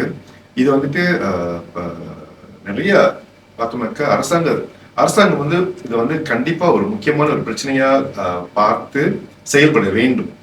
ஆனா நீங்க சொல்றது பார்த்தா டிவேட் கல்வி அப்படிங்கிறது மட்டும் இல்ல. இந்த டிவேட் கல்வி வந்து ஒரு சைக்கிள் அப்படி பார்க்கும் பொழுது அதுல வந்துட்டு கல்வி அடுத்து வந்துட்டு தொழில் வாய்ப்பு இருக்குது, அடுத்து வந்துட்டு சஸ்டெய்னிங் த லொக்காலிட்டிஸ் அப்படிங்கிற ஒரு விஷயம் இருக்கு. அதாவது அவங்க எல்லாருமே வந்து டவுனுக்கு வரணும்னு அவசியம் இல்லை, எல்லாருமே கோலம்பூருக்கு வரணும், பினாங்கு போகணும் அப்படி அவசியம் இல்லாம எங்கெங்க என்னென்ன தொழில் இருக்கோ அந்த தொழில் சார்ந்த கல்வி அங்கு வழங்கப்படும் பொழுது அங்க இருக்கிற அந்த சமுதாயம் காக்கப்படுது இல்லையா? இது உடையுது இல்ல? சோ இது இவ்வளவு பெரிய ஒரு பிரச்சனையை ஏன் அரசாங்கம் கண்டுக்காம இருக்காங்க நினைக்கிறீங்க? அதுதான் என்ன நடக்குதுன்னா, நம்மளுடைய ஒரு முதல் பிரச்சனை வந்து நிறைய டிஸ்ட்ரப்ஷன் நடக்கும். குறிப்பா ஒரு அமைச்சர், அந்த அமைச்சு இதெல்லாம் வந்து ஒரு 5 வருஷத்துல வந்து இருந்த ஒரு ஒரிஜினல் நல்ல பிளானை வந்து இன்னொருத்தர் புது அமைச்சர் வரும்போதோ புது திட்டங்களை கொண்டு வரும்போது பழச, ஏன்னா அவங்க வரும்போது அவங்களுக்கு அடையாளமா ஒரு லெகசியா இருக்குன்னு சொல்லிட்டு புது திட்டங்களை கொண்டு வர்றாங்கல்ல, அந்த கண்டினியூ பிரச்சனை தான் நம்ம பாலிசி லெவல் நம்ம பாக்குறோம். இன்ஃபேக்ட் நீங்க வேர்ல்ட் பேங்க் எடுத்துட்டு கேட்டாலே வேர்ல்ட் பேங்க் ஒவ்வொரு வருஷமும் தரமான பப்ளிகேஷன்ஸ் கொடுக்குறாங்க, ரெக்கமெண்டேஷன் கொடுக்குறாங்க அரசாங்கத்துக்கு. ஆனா அதை எடுத்து நடத்துறதுக்கு அந்த பொலிட்டிக்கல் வில் வந்து குறைவு, ரொம்ப குறைவு. இன்றைக்கு அதே வேர்ல்ட் பேங்க் போய் கேட்டீங்கன்னா மலேசியா தான் அதிகமான இந்த சவுத் ஈஸ்ட் ஏஷியால அதிகமான பப்ளிகேஷன்ஸ் மலேசியாவுக்கு இருந்தாலும் அதிகமா இம்ப்ளிமெண்ட் பண்ணாததும் மலேசியால தான் இருக்கு. இந்த மாதிரி விஷயங்கள் இருக்கு. அப்ப இப்ப ரீசென்ட்லி கூட இந்த சீனியர் எக்கானமிஸ்ட் நம்ம நாட்டுல அவர் என்ன சொல்றாருன்னா, இந்த 25 விழுக்காடு, அதாவது இந்த வழிமுறையில அகாடமிக் பாத்வேல போகக்கூடிய மாணவர்கள், அந்த டிப்ளமா டிகிரி எடுத்துட்டு போறவங்க, அவங்கள 25 விழுக்காடுக்கு மட்டும்தான் இனி வரும் காலத்துல வந்து ஜாப் ஈகோசிஸ்டம்ல இடம் இருக்கு. மீதி 75 அந்த விழுக்காடு அவங்க பாத்தீங்கன்னா அவங்க திறன் பயிற்சியில வந்து போயிட்டாக்கா அவங்க சஸ்டெயின் பண்ணிக்கலாம். அப்ப எந்த அளவுக்கு நீங்க வந்து உங்களை டிரான்ஸ்ஃபார்ம் பண்ணிக்க போறீங்க, இல்ல டுவல் சர்டிபிகேஷன்ல வந்துக்க போறீங்க. உங்களுக்கு இருக்கிற 3 வருடம், அதாவது அப்கோர்ஸ் எனக்கு கேட்டீங்கன்னா 3-4 வருஷம் வந்து நீங்க நிறைய வாய்ப்புகள் இருக்கு உங்களை மேம்படுத்திக்கிறதுக்கு. அந்த முயற்சிகள் எடுத்துக்க போறோமா? அது வந்து யாருன்னு கேட்டீங்கன்னா இந்த டெர்ஷரி லெவல், அதாவது அந்த செகண்டரி முடிச்சுட்டு டிப்ளமோ முடிச்சுட்டு போறவங்க அவங்க மாத்திக்குள்ள ஒரு விஷயம். ஆனா அடிப்படையிலேயே கல்வி கேள்விகளை வந்து சரியா அவங்களால தேர்வுகளை தேர்ச்சி பெறாத பிள்ளைங்க இருந்தாங்கன்னா அவங்க மாற்றிக்கொள்ள வேண்டிய முக்கியமான காலகட்டம் வந்து இந்த 13-14 வயது. நிச்சயமாக பார்த்துக்கிட்டு இருக்க நண்பர்களே, ஒரு முக்கியமான விஷயம் இப்ப நம்ம பேசிட்டு இருக்கிறோம். அதாவது டிபெட் என்பது இப்போதைக்கு வந்து ஒரு ஆல்டர்னேட் பாத்வேயா இருந்தாலும் கூட, ஆனா வருங்காலத்துல வந்துட்டு இந்த தொழில் திறன் என்பது வந்து ரொம்ப முக்கியமான ஒரு கருதப்பட போகின்றது. ஏன்னா அப்ப இருக்கக்கூடிய இந்த தொழில் வளர்ச்சி வந்து என்ன மாதிரி வேலை வாய்ப்புகளை ஏற்படுத்தும் அப்படின்னு பார்க்கும் பொழுது தொழில்திறன் கற்றவர்களுக்கு வாய்ப்புகள் நிச்சயமாக அதிகமாக இருக்கும். அவங்க வந்து ஒரு கல்வி தகுதி வச்சிருந்தாலுமே கூட அவங்களுக்கு வந்து ஒரு திறன் கல்வியும் சேர்ந்து இருந்தாக்க சிறப்பாக இருக்கும் அப்படின்னு சொல்லுவாங்க. அது உண்மைதான். இன்னொரு முக்கியமான ஒரு சவால் இந்த தொழில்திறனுக்கு என்னன்னா, உனக்கு எந்த வாய்ப்பும் இல்லையா, உனக்கு எதுவுமே சரிப்பட்டு இல்லையா, அப்பதான் நீ டிபெட் பக்கம் போன்று. அப்ப எனக்கு என்ன நினைப்பாங்க, இந்த பையன் முட்டாள் அதனாலதான் நாங்க அனுப்பி விட்டோம், இந்த பையனுக்கு வந்து கல்வியில வந்து கடைசி கிளாஸ்ல இருக்காரு, அவருக்கு எதுவுமே சரிப்பட்டு வராது, அப்புறம் தான் அனுப்புவாங்க தீவேன்னு. அது என்ன உருவாக்கும்னா, இந்த துறையில வந்து நான் பெரிய அளவுக்கு சிந்திக்க தேவையில்லை, ஒழிப்பு போட தேவையில்லை, ஏதோ முடிச்சுட்டு சர்டிபிகேட் எடுத்தா எந்த வேலை கிடைக்குதோ நான் போயிருவேன். அப்பனா அந்த இண்டஸ்ட்ரியை வந்து நம்ம ஆரம்பத்திலேயே வந்து தாழ்த்தி தான் ஒரு பயிர் குறிப்பிடமே தவிர, அது உயர்தர ரீதியில இது மற்றவங்களை விட நீ அதிகமா உன்னை முன்னேற்றிக்கலாம், சம்பாத்தியத்தை உருவாக்கலாம். இன்னொன்னு தொழில் முனைவோருக்கு வந்து முதல் டிக்கெட்டே வந்து இங்கதான் அதிகமா இருக்கு. இந்த புரிதல் நமக்கு இன்னும் இல்லாம இருக்கு இல்லையா? அதாவது தொழில் திறன் என்பதுதான் வந்துட்டு நீங்க சற்று முன் சொன்ன என்டர்பிரினர்ஷிப். ஓகே, அதுக்கு வந்து அடிப்படை. இந்த அடிப்படை தகுதியை வளர்த்துக்கிறதுக்கு நிச்சயமாக தொழில் திறன் ரொம்ப முக்கியம். ஏன்னா அது பேரே தொழில் திறன் இல்லையா? சோ அந்த தொழில் திறன் வந்து நம்ம சொந்தமா செய்யும் பொழுது நம்ம வந்து ஒரு என்ன சொல்றது, தொழில் அதிபர் அல்லது தொழில் முனைவர் இந்த மாதிரி நம்ம இருக்கிறோம். நம்ம சமூகத்துல வந்துட்டு ஒரு காலகட்டத்துல வந்து ஒவ்வொரு குடும்பத்திலயும் வந்து ஒரு பட்டதாரி இருக்கணும் அப்படிங்கிற ஒரு மாதிரியான ஒரு கேம்பெயின் இருந்தது. சோ அதனால நிறைய பேர் பயனடைஞ்சாங்க, நிறைய பட்டதாரிகள் உருவானாங்க. அதே போல இப்ப வந்துட்டு ஒவ்வொரு குடும்பத்திலயும் ஒரு தொழில் முனைவர் இருக்கணும், அப்பதான் நம்ம வந்து நம்மளுடைய பொருளாதாரத்துல வந்துட்டு முன்னேறி இருக்க முடியும் அப்படிங்கிற ஒரு எண்ணம் இப்ப வந்திருக்குது. ஆனா எவ்வளவு பரவலாக இருக்கிறது அப்படின்னு தெரியல. ஆனா ஒரு எண்ணம் வந்திருக்கு, பேசப்படுகிற ஒரு பொருளாக இருக்கிறது வந்துட்டு. சோ அப்படி இருக்கும் பட்சத்துல இந்த டிபெட் என்பது நீங்க சொன்னது மாதிரி எதுவுமே எனக்கு வராது அதனால கடைசியா இது அப்படிங்கிறது இல்லாம இதையே வந்து ஒரு குறிக்கோளாகவும் ஒரு லட்சியமாகவும் எடுத்து செய்யும் பொழுது அந்த ஒரு மாணவர் வந்து சிறப்பாக செயல்பட முடியும். அதுதான உண்மை. அது உண்மைதான். ஈவன் அந்த பெர்ஸ்பெக்டிவ் நீங்க சொன்னது உண்மை. இப்ப வந்து நம்ம எவ்வளவு சம்பாதிக்கிறோம், நம்மளுடைய பொருளாதார இதுதான் உண்மையான அடைவு நிலை. நம்ம கிட்ட இருக்கிற சர்டிபிகேட் வந்து அது ஒரு ஒரு வழிமுறை தான். அந்த சர்டிபிகேட்டை காட்டி கதவு தட்டி இன்டர்வியூ போறோம், வேலை செய்யறோம், ஒரு நல்ல சம்பளம் கிடைக்குது. ஆனா அதே மீறி சில பேர் என்ன செய்யறாங்க, எனக்கு இரண்டாவது வருமானம் சொந்த முயற்சியில எப்படி என்னுடைய சம்பாத்தியத்தை அதிகரிக்கணும்னு நினைக்கும் போது தானே பொருளாதார அவங்களுடைய தகுதி வளருது.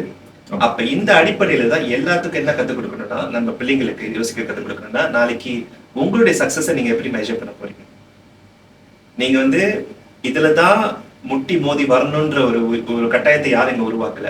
இன்றைக்கு இருக்கிற டெக்னாலஜியும் சரி, வாய்ப்புகளும் சரி, அந்த மாற்றுக்கல்வி திட்டங்களும் சரி அதிகமா உருவெடுக்க ஆரம்பிச்சிருச்சு. ஆனா அதுல முக்கியமா நம்ம வந்து தயங்கிட்டு இருக்கிற விஷயம் என்னன்னா, இது சரியா தப்பான்னு அதை கேட்டு தெரியறதுக்கே வந்து கஷ்டப்பட்டு இருக்காங்க. அந்த ஒரு விஷயத்த மட்டும்தான் உடைச்சு எறியணுமே தவிர, இன்னைக்கு தகவல் என்ன தேடி வந்துச்சுன்னா நம்ம வெக்கப்படணும். அதாவது ஒரு ஆசிரியர் சொல்லியோ நமக்கு சமூகத்தை சொல்லியோ அப்படின்னா நம்மளுக்கே அந்த அக்கறையோ அந்த பொறுப்புணர்ச்சியோ குறைஞ்சிருச்சுன்னு தான் நான் நிச்சயமா ரொம்பவே குறைஞ்சிருச்சு. உதாரணத்துக்கு ஒரு கவலையான ஒரு விஷயம் நான் சொல்லணும். அதாவது என்னுடைய நண்பர் வந்து ஒரு யூனிவர்சிட்டியில வேலை செய்றாங்க, ஒரு பிரைவேட் யூனிவர்சிட்டியில. அவங்க பார்த்தாக்க ஒரு ஒரு சின்ன வயசு ஒரு இந்திய பெண் வந்துட்டு என்ன செய்யறது, தப்புன்னு சொல்லல, அவங்க வந்து இந்த கூட்டுற வேலை செஞ்சுட்டு இருக்கிறாங்க. எல்லா வேலையும் நல்ல வேலை தான் இருந்தாலும் கூட இந்த வயசுல இந்த பொண்ணு ஏன் இந்த வேலை செய்யுது, கூட்டுற வேலை செய்யுது, வேற எதுவும் செய்யாம அப்படின்னு அவங்க அந்த பொண்ணை கூப்பிட்டு கேட்கிறப்போ, அந்த பொண்ணு SPM முடிச்சிருக்குது, ரிசல்ட்ஸ் வந்துருச்சு. ரிசல்ட் வந்துட்டு ரொம்ப சிறப்பான ரிசல்ட் இல்லை. அதுக்கு பிறகு என்ன செய்ய தெரியல. அதனால இங்க தெரிஞ்சவங்க ஒருத்தவங்க சொன்னாங்க, அதனால எங்க வேலைக்கு வந்துட்டேன். இந்த மாதிரி சூழ்நிலை பார்க்கும் பொழுது இந்த காலகட்டத்துல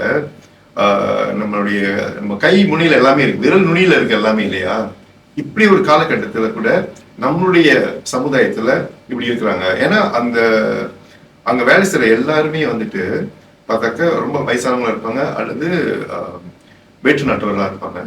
இந்த பொண்ணு வந்து SPM முடிச்ச ஒரு பொண்ணு, என்னால இமேஜின் கூட பண்ணி பார்க்க முடியல. வந்து ஒரு கூட்டுற வேலை செய்யறாங்க யூனிவர்சிட்டியில. அவங்க வயசுக்கு ஒத்தவங்க எல்லாம் படிச்சுக்கிட்டு இருக்கிறப்ப அதை பார்த்துட்டு கூட ஒரு நம்ம எனக்கு என்ன செய்யறோம் அப்படின்னு சிந்திக்காம அவங்க அந்த வேலை தான் செஞ்சுட்டு இருக்காங்க அப்படின்னு பார்க்கும் பொழுது நம்ம சமுதாயம் எங்க போகுதுன்னு ரொம்ப கவலையா இருக்கு.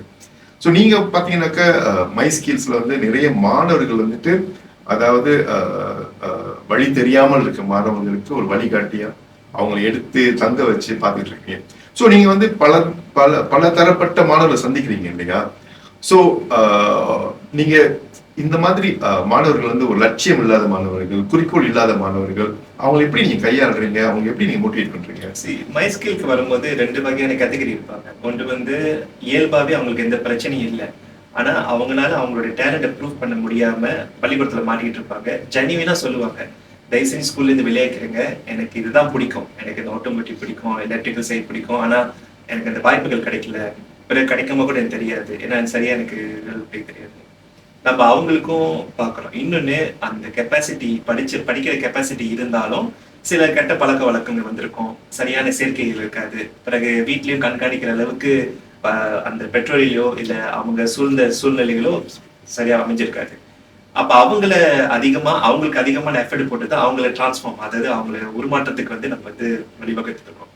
அது அந்த என்வாயர்மெண்ட் அங்கே கேம்பஸ்லேயே வந்து என்னன்னா, அந்த பெரிய அளவுக்கு அந்த ப்ரெஷர், சோஷியல் ப்ரெஷர், அந்த கமர்ஷியல் ப்ரெஷர், சோஷியல் சப்போர்ட் இதெல்லாம் கொடுத்து நல்லபடியாக கொடுத்தாக்கா ஒரு 3-4 வருஷம் கழிச்சு அவங்க வெளியே வரும்போது பொறுப்புள்ள ஒரு நபர் தான்.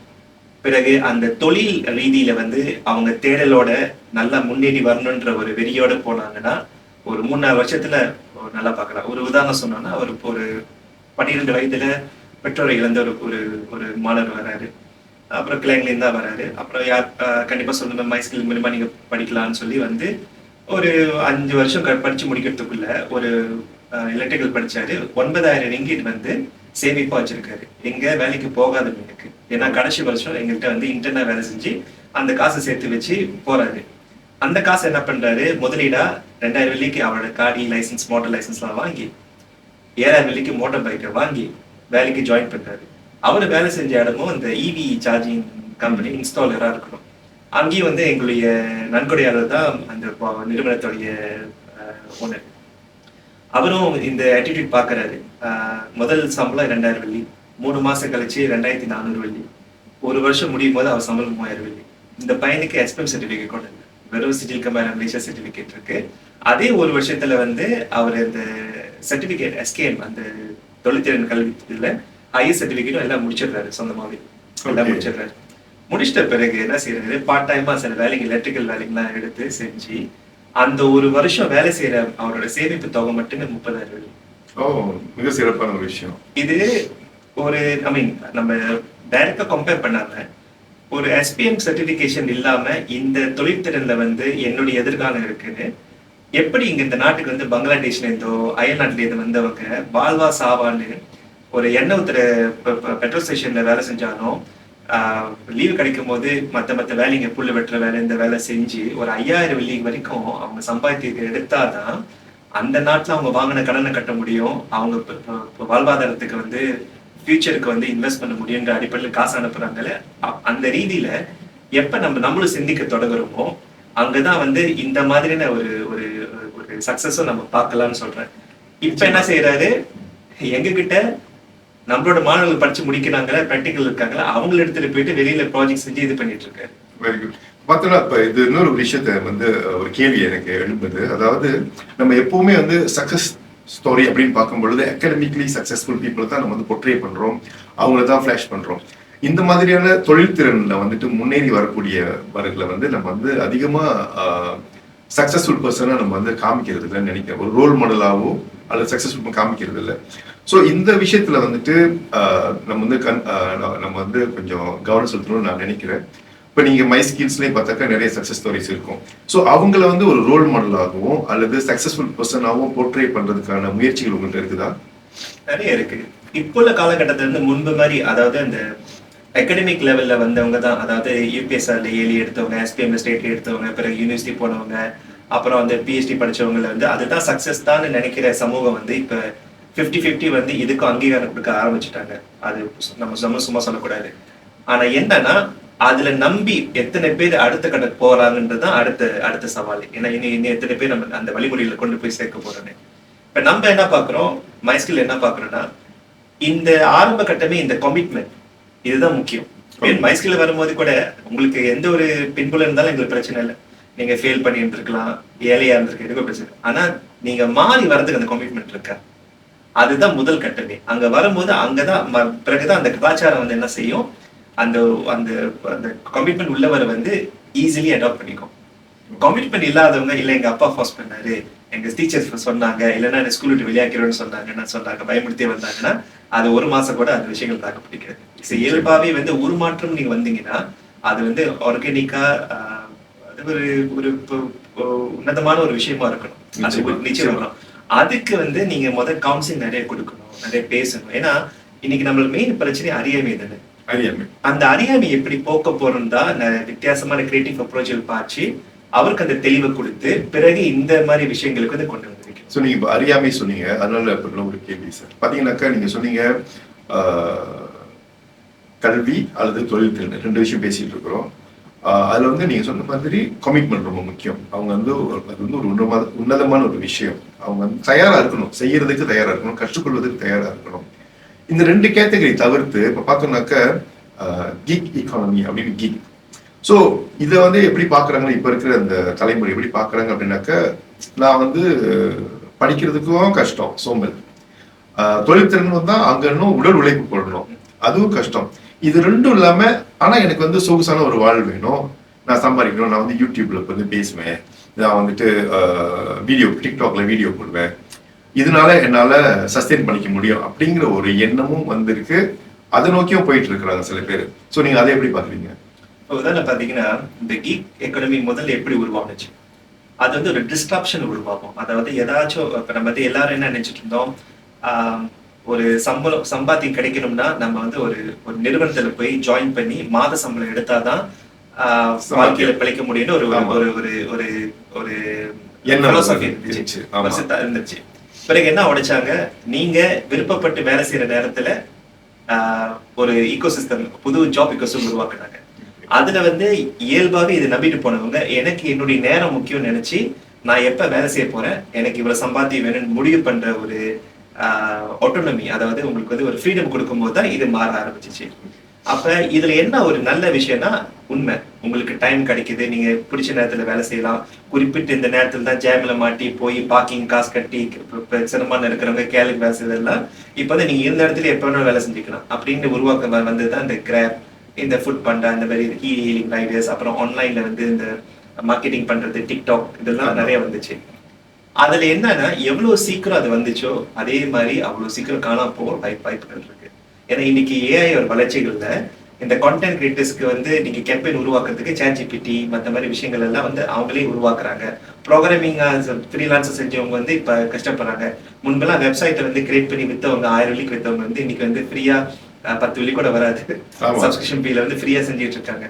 அப்ப இந்த விஷயங்கள்லாம் ஆப்சலீட், அதாவது லேப்ஸ், அது காலாவதி ஆகிறதுக்கு ரிஸ்க் அதிகமா இருக்கு. இது பார்ட் டைம் இன்கமா இருக்கலாமே தவிர முழு நேரம் இதை நம்பி இருக்கிற ஒரு சம்பாத்தியமா நம்ம வச்சுட்டு இருந்தா தான் ரிஸ்கா மாறும். அப்ப அதன் அடிப்படையில தொழில் திறனோ இல்ல கல்வி குவாலிஃபிகேஷன்ஸ் இருக்கும், இதெல்லாம் வந்து உங்களுக்கு வந்து ஒரு சீரியஸான பேக்கப்ல எதுவுமே வேலை செய்யாத இது வந்து ஃபண்டமெண்டலா உங்களுக்கு இருக்கும். ஏன்னா எந்த விஷயம் செஞ்சாலும் வந்து ஒரு அடிப்படை கல்வி அறிவு இருக்கணும்ல, தொழில் அனுபவம் இருக்கும், இல்ல கல்வி அறிவு இருக்கும். இது ரெண்டுமே வந்து ஒரு அடிப்படை விஷயமா வச்சு இந்த கீக் சம்பந்தப்பட்ட விஷயம் வந்து உங்களுக்கு பார்ட் டைம் உங்களுக்கு என்ஹான்ஸ்மெண்ட் கொடுக்கறதுக்காக கண்டிப்பா செய்யணும். இது ரெண்டுமே ஹைபிரிட்டா வச்சிருக்கிறவங்க வந்து கண்டிப்பா அவங்க வந்து இப்ப இருக்கிற வந்து இன்ஃபிளேஷன், லிவிங் காஸ்ட் எல்லாம், அதாவது ஏன்னா பார்த்தோம்னாக்கா இப்ப இந்த 3 வருடங்கள் பார்த்தோம்னாக்க நம்மளுடைய ரிப்போர்ட்ஸ் என்ன சொல்லுதுனாக்க SPM முடித்த மாணவர்கள் அது அடுத்த கட்டத்துக்கு போறது இல்ல. அது வந்து தொழில் திறனாக கூட இருக்கலாம் அல்லது அகாடமிக் கல்வியா இருக்கலாம், ரெண்டுமே போறது இல்ல. பாருங்க, ஒரு பம்ஃபோல இருக்கிற மாணவர் வந்து 16 வயசுல அவர் வந்து லைசன்ஸ் எடுக்கலாம். இப்போ ஒரு 1.5 மாதம் பிறந்து இருக்காரு, ஒரு 6 மாசம் கழிச்சு எல் எடுத்துருவாரு, ஒரு அடுத்த வருஷத்துல ஒரு பம்ஃபை படிச்சிருக்கிறாரு, ஒரு P லைசன்ஸ்லாம் எடுத்து முடிச்சிருவாரு. அவர் வந்து ஒரு PSV லைசன்ஸ், அதாவது இ-ஹெயிலிங் லைசன்ஸ்லாம் எடுத்து முடிச்சிட்டாருன்னா அவர் வந்து ஃபுட் பாண்டா ஓட்டுறவங்களே ஒரு 3500 4000 சம்பாதிக்கிறாங்களே. எனக்கு எதுக்கு SPM, எனக்கு எதுக்கு டிப்ளமா சிந்தனையில வந்ததுனாலதான் இந்த பிரச்சனை வந்துச்சு. அதுலதான் 10,000 இருந்து 15,000 மாணவர்கள் வந்து கோவிட் காலகட்டத்தில இருந்து வந்து பரீட்சைக்கே போய் உட்கார மாட்டாங்கன்ற ஒரு ஒரு ஒரு ஸ்டாட்டிஸ்டிக்ஸ் வழியா அந்த காலகட்டத்துல. ஆனா அதுக்கு பின்னாடி வந்து எவ்வளவு மாணவர்கள் வந்து அந்த பரீட்சைக்கு உட்காடுறாங்க, எத்தனை மாணவர்கள் எல்லா பாடங்களும் ஃபெயில் பண்ண கேட்டகரியில இருக்காங்க. அவங்க ஆரம்பத்துல ஏன் நம்ம இந்த வழிமுறைகளை மாற்றக்கூடிய வாய்ப்புகளை வழங்கலன்னு யாரு கேள்வி கேட்கறது? அந்த கேள்வி இப்ப நான் கேட்கிறேன். இது வந்து யாரு அட்ரஸ் பண்ணும்? இது வந்துட்டு ஏன் செய்யாம இருக்கிறாங்க? இப்ப நமக்கு தெரியும் நிறைய அரசாங்கம் கூட வந்து புதிய கல்வி திட்டம் வரப்போகுது இல்லையா? அதுக்காக வந்துட்டு இப்ப சசிலிபார் ஒரு இந்த மாதிரிலாம் செஞ்சிருக்காங்க, என்ன சொல்லுவோம், என்கேஜ்மெண்ட்லாம் செஞ்சிருக்கிறாங்க. அப்ப நம்ம போய் நிறைய பேர் இந்த கருத்துக்கள்லாம் சொல்லியிருக்காங்க. பட் இருந்தாலும் கூட ஏன் இன்னும் மாற்றங்கள் வரல? பார்த்தோம்னா நீங்க சொல்லி 15,000 பேர் கோவிட் சமயத்துலன்ட்டுன்னு இப்ப கடந்த ஆண்டு 2025 வந்துட்டு பார்த்தோம்னா கூட ஸ்டில் SPMக்கு பரீட்சைக்கு போகாதவங்க வந்துட்டு ஏறக்குறைய 10,000 பேர் அப்படின்னு ஒரு தகவல் நமக்கு இருக்குது. ஸோ 10,000 பேர் அப்படிங்கிறது ரொம்ப பெரிய விஷயம் இல்லையா? பட் இதை ஏன் நம்மளால இன்னும் அதை மாற்ற முடியாம இருக்குது? யாரு இது வந்துட்டு சீரியஸா எடுத்துக்கல? அதை வந்துட்டு அந்த 10,000 பேர் வந்து நான் இன்னொரு வகையில வந்து ஒரு மனோவியல் அடிப்படையில் நான் பாக்குறேன். நான் பள்ளிக்கூடத்தில் போயிட்டு இருக்கேன், என்னுடைய பொட்டன்ஷியல் அந்த படிப்புல இல்ல. நான் போய் SPMல வந்து நான் ஃபெயில் பண்றேன்னா நீ ஃபெயிலியர்னு சொல்றாங்க. நான் பரீட்சைக்கு போகலன்னா என்னன்னு சொல்லுவாங்க? பரிசுதான் சொல்லுவாங்க. நீங்க யார் என்ன மதிப்பீடு பண்றதுக்குன்ற அடிப்படையில பார்த்தாக்க தெய்வங்கள் வந்துட்டு அவங்க என்ன பாக்குறாங்கன்னா எங்களுக்கு எங்களை பார்த்துக்க தெரியுன்ற அடிப்படையில அந்த 10,000 பேரோ 15,000 பேரோ அதுக்கு பாதி இந்த நிலைமையில இருந்தாலும் அது ஆச்சரியத்தக்கமான விஷயம் இல்லை. ஏன்னா யாருக்கு வந்து அவங்கள தாழ்வு மனப்பான்மையிலே வச்சிருக்க பிடிச்சிருக்கு, இல்ல அவங்க வந்து சரியா செய்யல, இவங்களுக்கு இந்த அடைவு நிலை வரல, அதனால நீங்க ஃபெயிலியர்னு முத்திரை குத்தும் போது யாருக்கு சந்தோஷமா இருக்கும்? இப்ப பொதுவா எடுத்துக்கிட்டீங்கன்னா எல்லா மாணவர்களுக்கு வந்து என்ன எதிர்பார்ப்பேன்னா என்னையும் யாராச்சும் நோட்டீஸ் பண்ணணும், எனக்கும் வாய்ப்புகள் கொடுக்கணும், நானும் ஓகே தான், நானும் நல்லா செய்வேன், எனக்கு சான்ஸ் கொடுத்து பாருங்கன்ற அடிப்படையில் தானே பள்ளிக்கூடத்துக்கு வராங்க. ஆனா அந்த திட்டத்துக்கு கீழே என்னைக்குமே முதல் 3 கிளாஸ்களுக்கு வந்து நல்லா பெர்ஃபார்ம் பண்ற பிள்ளைங்களுக்கு தான் வருமே தவிர கடைசியா இருக்கிற கிளாஸ் பிள்ளைங்களுக்கு இயல்பாக அது கிடைக்காது. ஆனா அதுல நம்ம ஆசிரியர்களா இருக்கோம், மேபி பள்ளி நிர்வாகத்துல இருக்கிறவங்க, NGOல இருக்கிறவங்க, பெட்ரோல்ல PIBGல இருக்கிறவங்க எல்லாம் இந்த மாணவர்கள் வந்து விடுபட்டு போவாங்களா, அந்த ரிஸ்க்ல இருக்காங்களா, அப்ப அவங்களுக்கு மாற்று வழி திட்டங்கள் என்னென்ன வச்சிருக்கோம், இந்த தேடல்களை எவ்வளவு தீவிரமா செஞ்சிருக்கோம். அது எப்ப ஃபார்ம் 1 ஃபார்ம் 2 ஃபார்ம் 3. அப்ப நான் ஃபார்ம் 1 இருக்கும்போது கடைசி கிளாஸ்ல இருக்கேன். ஏற்கனவே வந்து யூபிஎஸ்ஆர் ஒரு பரீட்சை இருந்துச்சு வச்சுக்கோங்க, நான் எல்லா பாடங்களும் ஃபெயில் பண்ண பையன். இன்னைக்கு நான் ஃபார்ம் 1 பிராலியன் இருக்கேன், ஃபார்ம் 1 போறேன். நல்லா தெரியும், எல்லாத்துக்கும் தெரியும் எனக்கு படிப்பு வராது, ஆனா என்னை வச்சுக்கிட்டே இருப்பாங்க. அதனாலதான் மலேசியால வந்து இது ஒரு நகைச்சுவையா சொல்லலாம், ஏஜியாஸ் டேக்லைன் மாதிரி எவ்ரிபடி கேன் ஃப்ளைன்னு சொல்றாங்கல்ல. அப்ப நீங்க முதல் கிளாஸ்ல ஃபார்ம் 1 இருந்தாலும், நான் கடைசி கிளாஸ்ல ஃபார்ம் 1 இருந்தாலும், அடுத்த வருஷம் நம்ம எங்க போவோம்? நானும் ஃபார்ம் 2 வருவேன், கடைசி கிளாஸ்ல இருப்பேன், நீங்க. ஆனா உண்மையான அடைவு நிலையில நான் எங்க இருக்கேன்? நான் மேபி 6ஆம் ஆண்டு லெவல்ல இருக்கலாம், 5ஆம் ஆண்டு லெவல்ல இருக்கலாம். ஆனா நீங்க அந்த படிப்பு 2ல வந்து அந்த 2வது அடைவு நிலையில நீங்க இருப்பீங்க. சோ இதுதான் நிலைமை.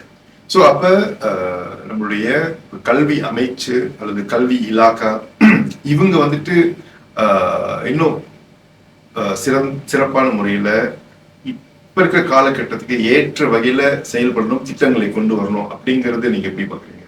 இப்ப உண்மையிலே எடுத்துக்கிட்டாக்கா கல்வி இலாக்காக்கு வந்து மிகப்பெரிய பொறுப்பு இருக்கு. ஏன்னா நீங்க பட்ஜெட்னு எடுத்துக்கிட்டாலே கல்வி இலாக்காக்கு அந்த அமைச்சுக்கு தான் வந்து அதிகமான பட்ஜெட்டை வழங்கிட்டு இருக்கோம். ஏன்னா அதுதான் national investment on youth capital. அது அவங்க சில்ட்ரன்ல இருந்து யூத் ஏர்லி யங் அடல்ட் அந்த நிலைமையில இருக்காங்க பாருங்க. அப்ப இது வந்து சரியான முறையில இன்வெஸ்ட் பண்ணப்படலைன்னா நாட்டுக்கு வந்து அவங்க அசெட் ஒரு சொத்தா மாறுவாங்களா, இல்ல ஒரு பெரிய பேர்டனா வருவாங்களா? அதாவது சரியான வழிமுறையில அவங்க போகாதப்ப அவங்க என்ன செய்வாங்க, ஒண்ணு வீட்லயே உட்காந்து யாருக்கும் பயன்படாம இருப்பாங்க. அவங்க அப்பா அம்மா வந்து அவங்க வயசு கூட இருந்தாலும் சோம்பேறியாவே வீட்லயே வச்சுக்கிட்டு பாத்துக்கிட்டு என்ன வேலை திடீர்னு ஒரு மாசம் வேலைக்கு போவாங்க, வேலைக்கு போகாம இருப்பாங்க. அது ஆக்சுவலி இந்த மாதிரி இருக்கிறவங்களுக்கு வந்து புது டேர்ம் வந்து இருக்கு, not in education employment R training. அதாவது எந்த நபர் வந்து 15ல இருந்து 24 வயசுக்குள்ள அவங்க படிக்காம இருக்காங்களோ, வேலை செய்யாம இருக்காங்களோ, இல்ல வேலை செய்யறதுக்கு உத்தேசமான ஒரு ட்ரைனிங்ல இல்லாம இருந்தாங்கன்னா இவங்க எல்லாம் வந்து டைம் பாம் நாட்டுக்கு. ஏன்னா அவங்க இது ஒண்ணுமே செய்யாம அரசாங்கத்தோட ஹேண்ட் அவுட் நம்பி உட்கார்ந்து இருப்பாங்கன்ற ஒரு அறிகுறி, இல்லைன்னா இவங்க வந்து குற்ற செயல்கள்ல ஈடுபடுவாங்கன்ற ஒரு ரிஸ்க் இருக்கு. ஆக்சுவலி நீங்க 2வது சொன்னதுதான் ஃபர்ஸ்ட் ஆக இருக்கணும். ஏன்னா ஏன் கரெக்டா சொன்னீங்கன்னா அதுலதான் இந்த குற்ற செயல்கள் என்ன நினைக்கிறாங்கன்னா, முன்பு மாதிரி இல்ல என்னோட பிள்ளைய வந்து பிரெயின் வாஷ் பண்ணி அவரோட ஃப்ரெண்ட்ஸ் கூட்டு போய் இந்த குற்ற செயல ஈடுபட வச்சுட்டாங்க. அதுல குறிப்பா சில பேர் வந்து இதுலதான் நான் சம்பாதிக்க முடியும்னு நம்புறாங்க, சுயமாவே முடிவெடுத்து போறாங்க. நிச்சயமா வேற திட்டங்கள் எல்லாம் ஃபெயில் பண்ணும்போது இது வந்து ஒரு புது எக்கானமிக் செக்டரா இருக்கு, ஆனா இது அன்எத்திக்கல். அதாவது இது நல்ல செக்டர் இல்ல, எனக்கு தெரியும் நான் போலீஸ்ல மாட்டிக்குவேன், ஆனா என்ன எனக்கு யாரும் அங்கீகாரம் கொடுக்கலையே, என்ன கஷ்டப்படுற நேரத்துல அவங்க இல்லையே, இவங்க தானே வந்து என்ன ஹெல்ப் பண்ணாங்க. அப்ப அதுக்கு தேவை வந்து ஒரு நல்ல ஒரு லாயல்ட்டி, ஒரு நான் வந்து விசுவாசமா இருப்பேன், இது செய்யறேன், மாட்டிக்குவோம், வேற வழி இல்லையே அப்படின்ற அடிப்படையில் தானே சில பேர் பாதிக்கப்படுறாங்க. அப்படின்னா விக்டிம்ஸ் ஆஃப் கிரைமா மாறுறாங்க. நிச்சயமா. சோ இந்த டிபெட் பத்தி பேசிட்டு இருக்கோம், அதே நேரத்துல சோஷியல் இல்னஸ் பத்தி பேசிட்டு இருக்கோம். ஆனா அங்க முக்கியமான ஒரு விஷயம் என்ன அப்படின்னாக்க, இந்த டிபெட் கல்வி என்பது, அதாவது தொழில்திறன் கல்வி என்பது எப்படி நம்முடைய மாணவர்களை தவறான வழிக்கு போகாம அவங்க வந்து இந்த மாதிரி தவறான வேலைகள் அல்லது தவறான வழியில் சம்பாதிப்பதை தவிர்த்து நல்ல வழியில் சம்பாதிப்பதற்கான வாய்ப்பை எப்படி வழங்குது அப்படின்னு பேசிட்டு இருக்கோம் நம்ம வந்துட்டு. ஸோ அந்த வகையில பார்த்தோம்னாக்க ரொம்ப டீட்டெயிலான விஷயம் பேசிட்டு இருக்கிறோம். இதுல முக்கியமான ஒரு விஷயம் பார்த்தோம்னா, எப்பயுமே நம்ம பொதுவா பேசக்கூடிய விஷயம்னாக்க அந்த gap between the industry and skills அப்படின்னு அதுவும் பார்க்குறோம் நம்ம வந்துட்டு.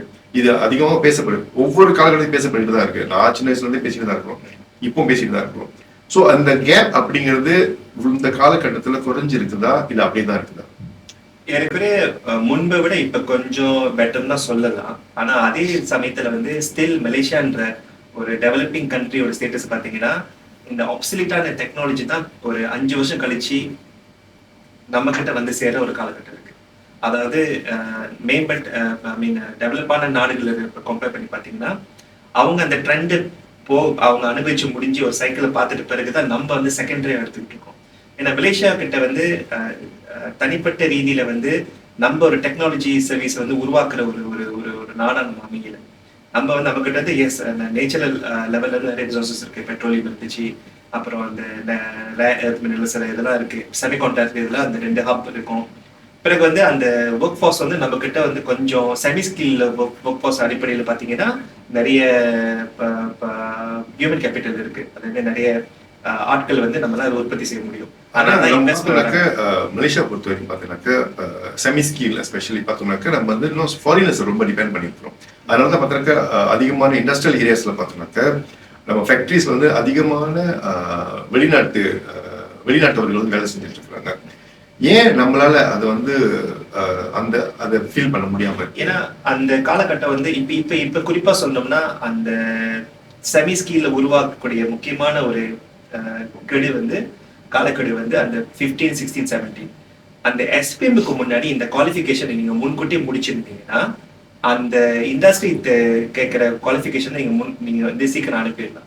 ஒரு உதாரணம் வந்து இன்னைக்கு வந்து ஒரு மாணவர் வந்து காலேஜ் வொகேஷன் சொன்ன மாதிரி 5-10% தானே அந்த வழிமுறையில போக முடியும்.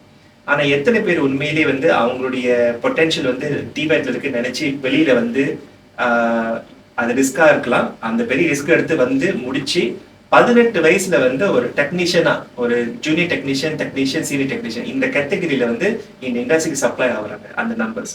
ஆனா இவங்க எல்லாம் வந்து ஒரு 90% வந்து மறுபடியும் நீங்க இதுலயே வச்சிருக்கும் போது, அகாடமிக் லெவல் வச்சிருக்கும் போது அவங்களும் என்ன பண்றாங்க, ஒண்ணு ஃபெயில் இல்ல சில மினிமம் பாசஸ் எடுத்துக்கிட்டு 18 வயசு பிறகுதானே படிக்கவே போறாங்க டிபேட் முறையில. அப்ப அந்த எண்ணிக்கைகள் வந்து இங்க மேட்ச் பண்றது குறைவாகும் போது அந்த இண்டஸ்ட்ரி தேர்ந்த நேரத்துல அந்த தொழிலாளர்கள் அங்க இருக்கிறது இல்லை. ஸோ இதை ஈடு கட்டுறதுக்கு தான் அவங்கவுங்க வந்து ப்ரெஷர் பண்றாங்க கவர்மெண்ட். பாருங்க நாங்க வந்துட்டோம், நீங்க சொன்னீங்க இந்த மலேசியா நல்ல ஒரு ப்ராஸ்பெக்டான ஒரு நாடா இருக்கு இதுன்னு, ஆனா தொழிலாளர்களை தேடும் போது இப்ப எங்களுக்கு கிடைக்க மாட்டாங்கன்னு அதை ஈடுகட்ட ஷார்ட் டேர்மா உருவாக்குனது தான் இந்த ஃபாரின் ஒர்க்கர்ஸ். ஷார்ட் டேர்ம் உருவாக்குனது, ஆனா லாங் டேர்ம் ஆகிடுச்சு, டிபெண்ட் ஆகிட்டாங்க. இன்னொன்னு அவங்க சர்வைவல் மோட்ல வந்து வர்றதுனால அந்த 5 வருஷத்துக்கு பயப்பட தேவையில்லை. அப்பனா அந்த பெர்மிட் கொண்டு வந்தாங்கன்னா அந்த 5 வருஷம் நல்லது கெட்டதும் அந்த தொழிலாளர் வந்து கான்ஸ்டன்டா அங்க இருப்பாரு. ஆனா அதுவே லோக்கல் எடுத்தீங்கன்னா அந்த ஆட்டிடியூட் லெவல் இஷ்யூ பிரச்சனைகளும் இருக்கு, இன்னொன்னு தேவைப்படுற நேரத்தில் கிடைக்காத பிரச்சனைகளும் இருக்கு. அதாவது இப்ப நம்ம வந்து இந்த செமி ஸ்கில் ஒர்க்கர்ஸ் அப்படின்னு பார்க்கும்பொழுது ஃபேக்டரிஸ் வந்து இந்த ஒர்க் 12 hours அதெல்லாம் இருக்குது. ஆனா நம்மளுடைய ஹியூமன் ரிசோர்ஸ் பார்த்தீங்கன்னா நம்மளுடைய மக்கள் வந்துட்டு அந்த லாங் ஹவர்ஸ் வேலை செய்யறதெல்லாம் விரும்புறது இல்லை. அவங்களுக்கு வந்து லக்ஸரி டைம் ரொம்ப தேவைப்படுது, லக்ஸரியா இருக்கணும் தான் ஆசைப்படுறாங்க. இந்த மாதிரியான சூழ்நிலை கூட இதுக்கு வந்துட்டு ஒரு காரணியா இருக்கு இல்லையா? அது ஏற்கனவே இண்டஸ்ட்ரி கொஞ்சம் இந்த டைம் வந்து இண்டஸ்ட்ரி மேல கொஞ்சம் குறை சொல்ல ஆரம்பிக்கலாம். எப்படின்னா, ஏன் கடால உள்ள ஒருத்தர் ஜோர் வரைக்கும் போய் ஒரு வீடு ரெண்டல் எடுத்து அந்த காலையிலேயே ஒரு 3-4 மணிக்கு எந்திரிச்சு அதே 12 மணி நேரம் வேலையை வந்து சிங்கப்பூர்ல செய்யறடியா இருக்காங்க. ஒரே காரணம் வந்து சம்பளம் 3 மடங்கு அதிகமா அவங்களுக்கு கிடைக்குது. அப்ப அங்க 2000 வெள்ளி சிங்டால வேலை செஞ்சாலும் ஒரு 6000 வெள்ளி மலேசியாவுக்கு வந்து அந்த இது கொண்டு வந்து இந்த செலவுகள் எல்லாம் போக ஏறக்குறைய பெரிய அளவுக்கு இல்லைன்னா கூட அவங்களுடைய ஒரு பெரிய தன்னம்பிக்கையை உருவாக்குனதும் வாழ்வாதாரத்தை வந்து கொஞ்சம் ஒரு சுய காலத்தை உயர்த்துறதும் அது ஒரு காரணம் தானே. நிச்சயமா ஒருவேளை அதையே நம்ம இங்க பின்பற்றி இருந்தாக்கா நீங்க 6000 வெள்ளி கொடுக்க தேவையில்லை, அந்த மினிமம் சேலரி வந்து இன்னமும் நான் 1700 வெள்ளியில தான் வச்சுட்டு இருக்கோம், வாழ்ந்துட்டு இருக்கோம். ஆனா ஒரு வாழ்வாதார அடிப்படையில பாத்தீங்கன்னா இன்றைக்கு வந்து ஒரு குடும்பம் 2 பிள்ளைங்களை வச்சு 4000 வெள்ளிக்கு கீழே சம்பாதிச்சாங்கன்னா அவங்க கிட்டத்தட்ட ஒரு ஏழை, அதாவது சிட்டி செட் எல்லாம் மறந்துடுங்க, சிட்டி இந்த இருக்கிற பிஜி கிளாங் வெளி ஏரியாலாம் வந்து அதிகமான கேட்டு ஒரு 7000 வெள்ளி வரைக்கும் அவங்களுக்கு வந்து செலவுகள் இருக்கும். வீடு வாகனம் அந்த போக்குவரத்து மற்ற இதெல்லாம் பாத்தீங்கன்னா பிள்ளைங்க படிக்கிறாங்கன்னா அவங்களோட மருத்துவ செலவுகள் எல்லாம் சேர்த்தீங்கன்னாலே அது ஏற்கனவே வந்துடும். நிச்சயமா. ஸோ அதாவது இப்போ இண்டஸ்ட்ரியில வந்துட்டு நமக்கு வந்துட்டு மேட்சிங்கான சேலரி இல்லை, அதாவது நமக்கு வந்து வருமானம் வந்துட்டு சரியாக இல்லை, அது ஒரு காரணம் நம்ம பார்க்கலாம். அகெயின் வந்துட்டு ஆட்டிடியூட் தான் இல்லையா? ஆட்டிடியூட், அதாவது நான் வந்து கத்துக்க தயாரா இருக்கேன், நான் வந்துட்டு இந்த தொழில வந்துட்டு மேம்படணும் அப்படின்னு அந்த ஆட்டிடியூட் இருந்தாக்க they still can get into the industry. Chicken egg story சொல்லுவாங்கல்ல சில இடங்கள்ல, கோழி மாதம் வச்சா முட்டை வந்து. இப்ப இந்த பிரச்சனை எங்க ஆரம்பிச்சிச்சு நீங்க இண்டஸ்ட்ரி கேட்டீங்கன்னா, நாங்க கொடுக்க ரெடியா இருக்க மாட்டோம், அவங்க வரும்போது கான்ஸ்டன்ட் எங்களுக்கு 5 வருஷம் இருக்க முடியுமா 10 வருஷம் இருக்க முடியுமா, அந்த கேள்விக்கு யாரும் பதில் சொல்ல முடியாது. ஏன்னா இவங்களுக்கு வந்து ஆட்டோனமி இருக்கு, அவங்க பிடிச்சா இருப்பாங்க இல்லைன்னா கிளம்பிடுவாங்கன்ற ஒரு சிச்சுவேஷன். அப்ப அந்த இண்டஸ்ட்ரி வந்து ஹை இன்காமா மாறுறாங்களா, ஹை இன்கம் growth oriented, அதாவது இன்னைக்கு என்ட்ரி லெவல்ல போனவங்க ஒரு 3 வருஷத்துல வந்து அடுத்த கட்டத்துக்கு போயிடுறாங்க. நிறைய பெனிஃபிட்ஸ் இருக்கு. இந்த மாதிரி விஷயங்கள் வந்து தொழிற்திறனுடைய இண்டஸ்ட்ரி அடிப்படையில கொஞ்சம் மேம்படுத்தினாலே கண்டிப்பா இதை நோக்கி போறவங்க அதிகமா தான் போவாங்க. நிச்சயமா. ஆனா அதுவே எஸ்எம்இ லெவல்ல இருக்கிற கான்ட்ராக்டர்ஸ் இல்லாட்டி ஒரு 20-25 தொழிலாளர்கள் இருக்கக்கூடிய அந்த அமைப்பு கீழே இருக்கிறவங்க எல்லாம் வந்து இன்னமும் நாங்க வந்து போராடிட்டு தான் இருக்கோம், எங்களால சம்பளம் அதிகமா கொடுக்க முடியாதுன்ற பட்சத்துல இருந்தாங்கன்னா இங்க வந்து இதை வந்து எனக்கு ஒரு பெரிய கவர்ச்சியா இருக்குன்னு கண்டிப்பா வர்றதுக்கு உண்டான சாத்தியங்கள் இருக்கு. ஆமா, நிச்சயமா ஒத்துக்கணும். இருந்தாலுமே கூட நம்ம சொல்லி சற்று முன்பு பேசணும், அதாவது இந்த தொழில்திறன் கல்வி வாய்ப்பு அப்படிங்கிறது குறைவா தான் இருக்கு அப்படின்ட்டு. குறைவாக இருந்தாலுமே கூட நம்மளுடைய மாணவர்களுடைய சேர்க்கை வந்துட்டு இன்னும் குறைவா இருக்குது. பை ரைட் அங்க வந்து நம்மளால 20 பேர் போக முடியும், ஆனா அங்க பார்த்தா 2 பேர் தான் போவாங்க நம்ம சைட்ல இருந்து. ஸோ இந்த மாதிரி ஒரு சூழ்நிலை இருக்கிற பட்சத்துல இருந்தாலுமே கூட பார்த்துக்கிட்டு இருக்க அன்பர்களுக்கு வந்துட்டு நம்ம வந்துட்டு என்ன மாதிரியான வாய்ப்புகள் இந்த தொழில்திறன்ல இருக்கு, அதாவது அரசாங்கம் சார்ந்தும் இருக்கலாம் அல்லது தனியார் துறைகள் இருக்கலாம் இருக்கு அப்படிங்கிறது கொஞ்சம் சொல்ல முடியுமா? பொதுவாகவே கேட்டீங்கன்னா இது நம்ம வந்து தனிப்பட்ட ரீதியில வந்து இந்த இந்திய மாணவர்கள் 100% குறை சொல்ல முடியாது. ஏன்னா அரசாங்க ரீதியில் இருக்கிற ஐஎல்பி, ஐகேபிஎன், பாலிடெக்னிக் இதெல்லாம் நீங்க 100% எல்லா கோர்சஸும் வந்து இப்ப கரண்ட் மார்க்கெட் ட்ரெண்ட்ல வந்து பார் லெவல்ல இருக்காங்கன்னு சம ரீதியில இருக்காங்கன்னு நம்ம சொல்ல முடியாது. சில காசஸ்லாம் வந்து ஆப்சலேட் ஆயிடுச்சு, இன்னும் நம்ம மாத்தாம வச்சுட்டு இருக்கோம். அப்ப அந்த அடிப்படையில கேட்டாக்கா அந்தந்த நிறுவனங்கள் வந்து இப்ப நம்ம மாணவர்கள் மட்டும் இல்லாம பொதுவாவே வந்து அந்தந்த காசஸ்க்கு போறதுக்கு வந்து மார்க்கெட்டபிலிட்டியை வந்து கண்டிப்பா இன்க்ரீஸ் பண்ணணும், அதுதான் அவங்களுடைய இலக்கு. ஆனா நம்ம மாணவர்கள் என்ன பார்க்கணும்னா அதோடைய என்ட்ரி லெவல் ரிக்வயர்மெண்ட்க்கு நம்ம எப்படி நம்ம தகுதிகளை வளர்த்துக்க போறோம், அது ஆரம்பமே உங்களுக்கு தெரியணும்ல, முதல்ல தெரிஞ்சிருக்கணும். சோ இப்ப என்ன நடக்கணும்னா இப்ப என்ன கேட்டாக்கா இப்ப நீங்க இந்திய மாணவர்கள் நீங்க குறிப்பிட்டு சொன்னீங்கன்னா தமிழ் பள்ளியில இருந்து வராங்க, ஏற்கனவே 50 விழுக்காடு தமிழ் பள்ளியில இருக்காங்க, இங்க தேசிய பள்ளியில இருந்து வராங்க. இவங்க 2 பேர்த்துக்கும் வந்து ஒன்று சொந்த முயற்சி, அதாவது அவங்கவுங்க பெற்றோர்களே வந்து அந்த பிள்ளைங்களுடைய எதிர்காலம் அவங்க இலக்கு என்ன இதுக்கு தயார்படுத்த நிலைமையில ஆரம்பமே இது வந்து ஒரு வழிவகுக்கிறோமா, அந்த கெரியர் பிளானிங் சொல்றோம்ல, கெரியர் பாத், இப்ப கெரியர் கவுன்சிலிங் நிறைய வந்துருச்சு. அப்ப இந்த பிள்ளைங்களுக்கு என்ன ஆப்டிடியூட், அந்த பிள்ளை என்ன மாதிரி கேரக்டர், அவங்க இந்த மாதிரி தொழிலுக்கு ஒத்து வருவாங்களா, இல்ல எனக்கு அழுக்குனா பிடிக்காது, இந்த விஷயம் நான் செய்ய மாட்டேன், எனக்கு ரத்தத்தை பார்த்தா பயம். அப்ப ரத்தத்தை பார்த்தா பயப்படுறவங்களை போய் டாக்டர் படிக்க சொல்ல முடியுமா, நர்ஸ் ஆக சொல்ல முடியுமா? சொல்ல முடியாது. இப்ப எல்லாத்துக்கும் தனிப்பட்ட ரீதியில இந்த தகுதிகளை வந்து வளர்க்கறது ஒரு பகுதி இருந்தாலும் அவங்களுடைய மனோவியல் வந்து புரிஞ்சுக்கிட்டு அதை எப்படி தயார்படுத்தணும்னு ஒண்ணு இருக்குல்ல. இந்த அடிப்படையில பெற்றோர்கள்ட்ட ஆரம்பிச்சு பிறகு பள்ளிக்கூடம், அப்புறம் பிறகு மத்த இயக்கங்கள்ல செய்யக்கூடிய ப்ரோக்ராம்லயும் இதெல்லாம் வந்து சப்போர்ட் சிஸ்டம் நம்ம கொண்டு வரலாம். நிச்சயமா. இப்ப நம்ம இதை பத்தி தொழில்திறன் பத்தி பேசிட்டு இருக்கிறோம். நம்ம சற்று முன்பு நர்ஸ் பத்தி நர்சிங்னு சொன்னீங்க, ஒரு உதாரணத்துக்கு சொன்னீங்க. இப்ப பார்த்தோம்னாக்க இப்ப வந்து நம்ம அரசாங்க கல்விக்கூடங்கள் தவிர்த்து இப்ப பிரைவேட் ஹாஸ்பிட்டல்ஸ் அவங்களே வந்து அவங்க சொந்தமா ட்ரைனிங் சென்டர் வச்சு நர்சிங் ட்ரைனிங் வச்சிருக்காங்க. எஸ்பிஎம் முடிச்சவங்க அங்க போய் சேரலாம். அதே மாதிரி பார்த்தோம்னாக்கா இப்ப ஐஜேஎன் இன்ஸ்டிடியூட் ஜந்தோநகர் அவங்க பார்த்தாக்க அவங்க தனியா ட்ரைனிங் சென்டர் வச்சிருக்காங்க. அவங்களுடைய எக்யூப்மெண்ட்ஸ் ஹேண்டில் பண்றதுக்கு ரேடியோகிராமா இருக்கட்டும், ரேடியாலஜியா இருக்கட்டும், இந்த மாதிரி டிபார்ட்மெண்ட்ஸ்க்கு ஃபீல் அவங்கெல்லாம் வந்துட்டு கன்சிடர் ஸ்கில் ஒர்க்கர்ஸ் தான். ஸோ இந்த மாதிரி இண்டஸ்ட்ரி சார்ந்து அங்கங்க இருக்குது. அது தவிர்த்து இப்போ ஐகேஎன் இருக்கு, ஐஎல்கே இருக்குது. அப்புறம் முக்கியமான ஒரு விஷயம், அதாவது காலேஜ் கம்யூனிட்டி இருக்குது. ஸோ இந்த மாதிரியான வாய்ப்புகள் வந்துட்டு இந்தியர்களுக்கு இன்னும் தெரியாமலே இருக்குது அப்படின்னு நான் நினைக்கிறேன். உண்மைதான். இதுக்கு பேர் வந்து டார்கெட்டட் அப்ரோச் நம்ம சொல்லணும். என்னன்னா குறிப்பிட்டு இந்த மாதிரி துறைகள்ல வந்து ஆள் பற்றாக்குறையா இருக்கு. உதாரணம் நர்சஸ் வந்து கேட்டீங்கன்னா மலேசியன் நம்முடைய சுகாதார இலக்காலே சொல்லிட்டாங்க ஆள் பற்றாக்குறைகள் அதிகமா இருக்கு, எஸ்பெஷலி நர்சஸ் அதிகமா குறைஞ்சிட்டாங்க. ஒரு காலகட்டம் இப்ப இருக்கிற சீனியர் நர்சஸ் எல்லாம் அவங்க ரிட்டையர் பண்ணிட்டாங்கன்னா புதுசா வர்றவங்க குறைவு. அதுல இருக்கிறவங்க பிரைவேட் செக்டருக்கு அதிகமா மூவ் பண்ணிட்டு இருக்காங்க, ஏன்னா அந்த சம்பளங்கள் அதிகமா வழங்கப்படுறதுனால. அப்ப நம்ம என்ன செஞ்சிருக்கலாம்னா இந்த குவாலிஃபிகேஷன் இல்லாத பிள்ளைங்க நீங்க வந்து பிரைவேட்ல படிக்கிறதுக்கு ஏற்கனவே 3 சப்ஜெக்ட் தான் நீங்க கிரெடிட் எடுக்கணும் இதில் போறதுக்கு. அதே அரசாங்கத்தோடைய காலேஜ் குறிஞ்சுத்தனம் போனா நீங்க 5 கிரெடிட்க்கு மேல நீங்க வச்சிருக்கணும். அப்பதான் அதோடைய பிராசனத்தை வந்து நீங்க மீட் பண்ண முடியுன்ற சூழ்நிலைகள்லாம் இருக்கு. ஓகே.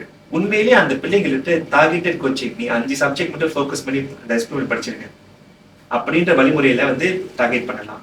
இல்ல கொஞ்சம் மதிப்பீடு குறைஞ்சிருச்சு, பட் இந்த நீங்க சொன்ன மாதிரி சில தனியார் நிறுவனங்கள் உள்ள ஹாஸ்பிட்டல்ஸ் வந்து ட்ரைனிங் கொடுக்குறாங்கன்னு சொல்லலாம்.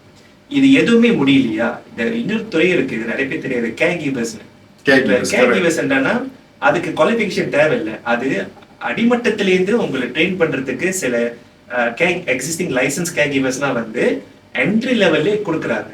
அதுல பாத்தீங்கன்னா என்ன கேட்டா ஒரு மிகப்பெரிய சம்பாதிக்கிற ஒரு ஆப்பர்ச்சுனிட்டி. ஏன்னா தங்க இடம் கொடுத்துருவாங்க, சாப்பாடும் கொடுத்துட்றாங்க, உங்க வேலை அந்த பேஷண்ட்டை பாக்குறது தான்.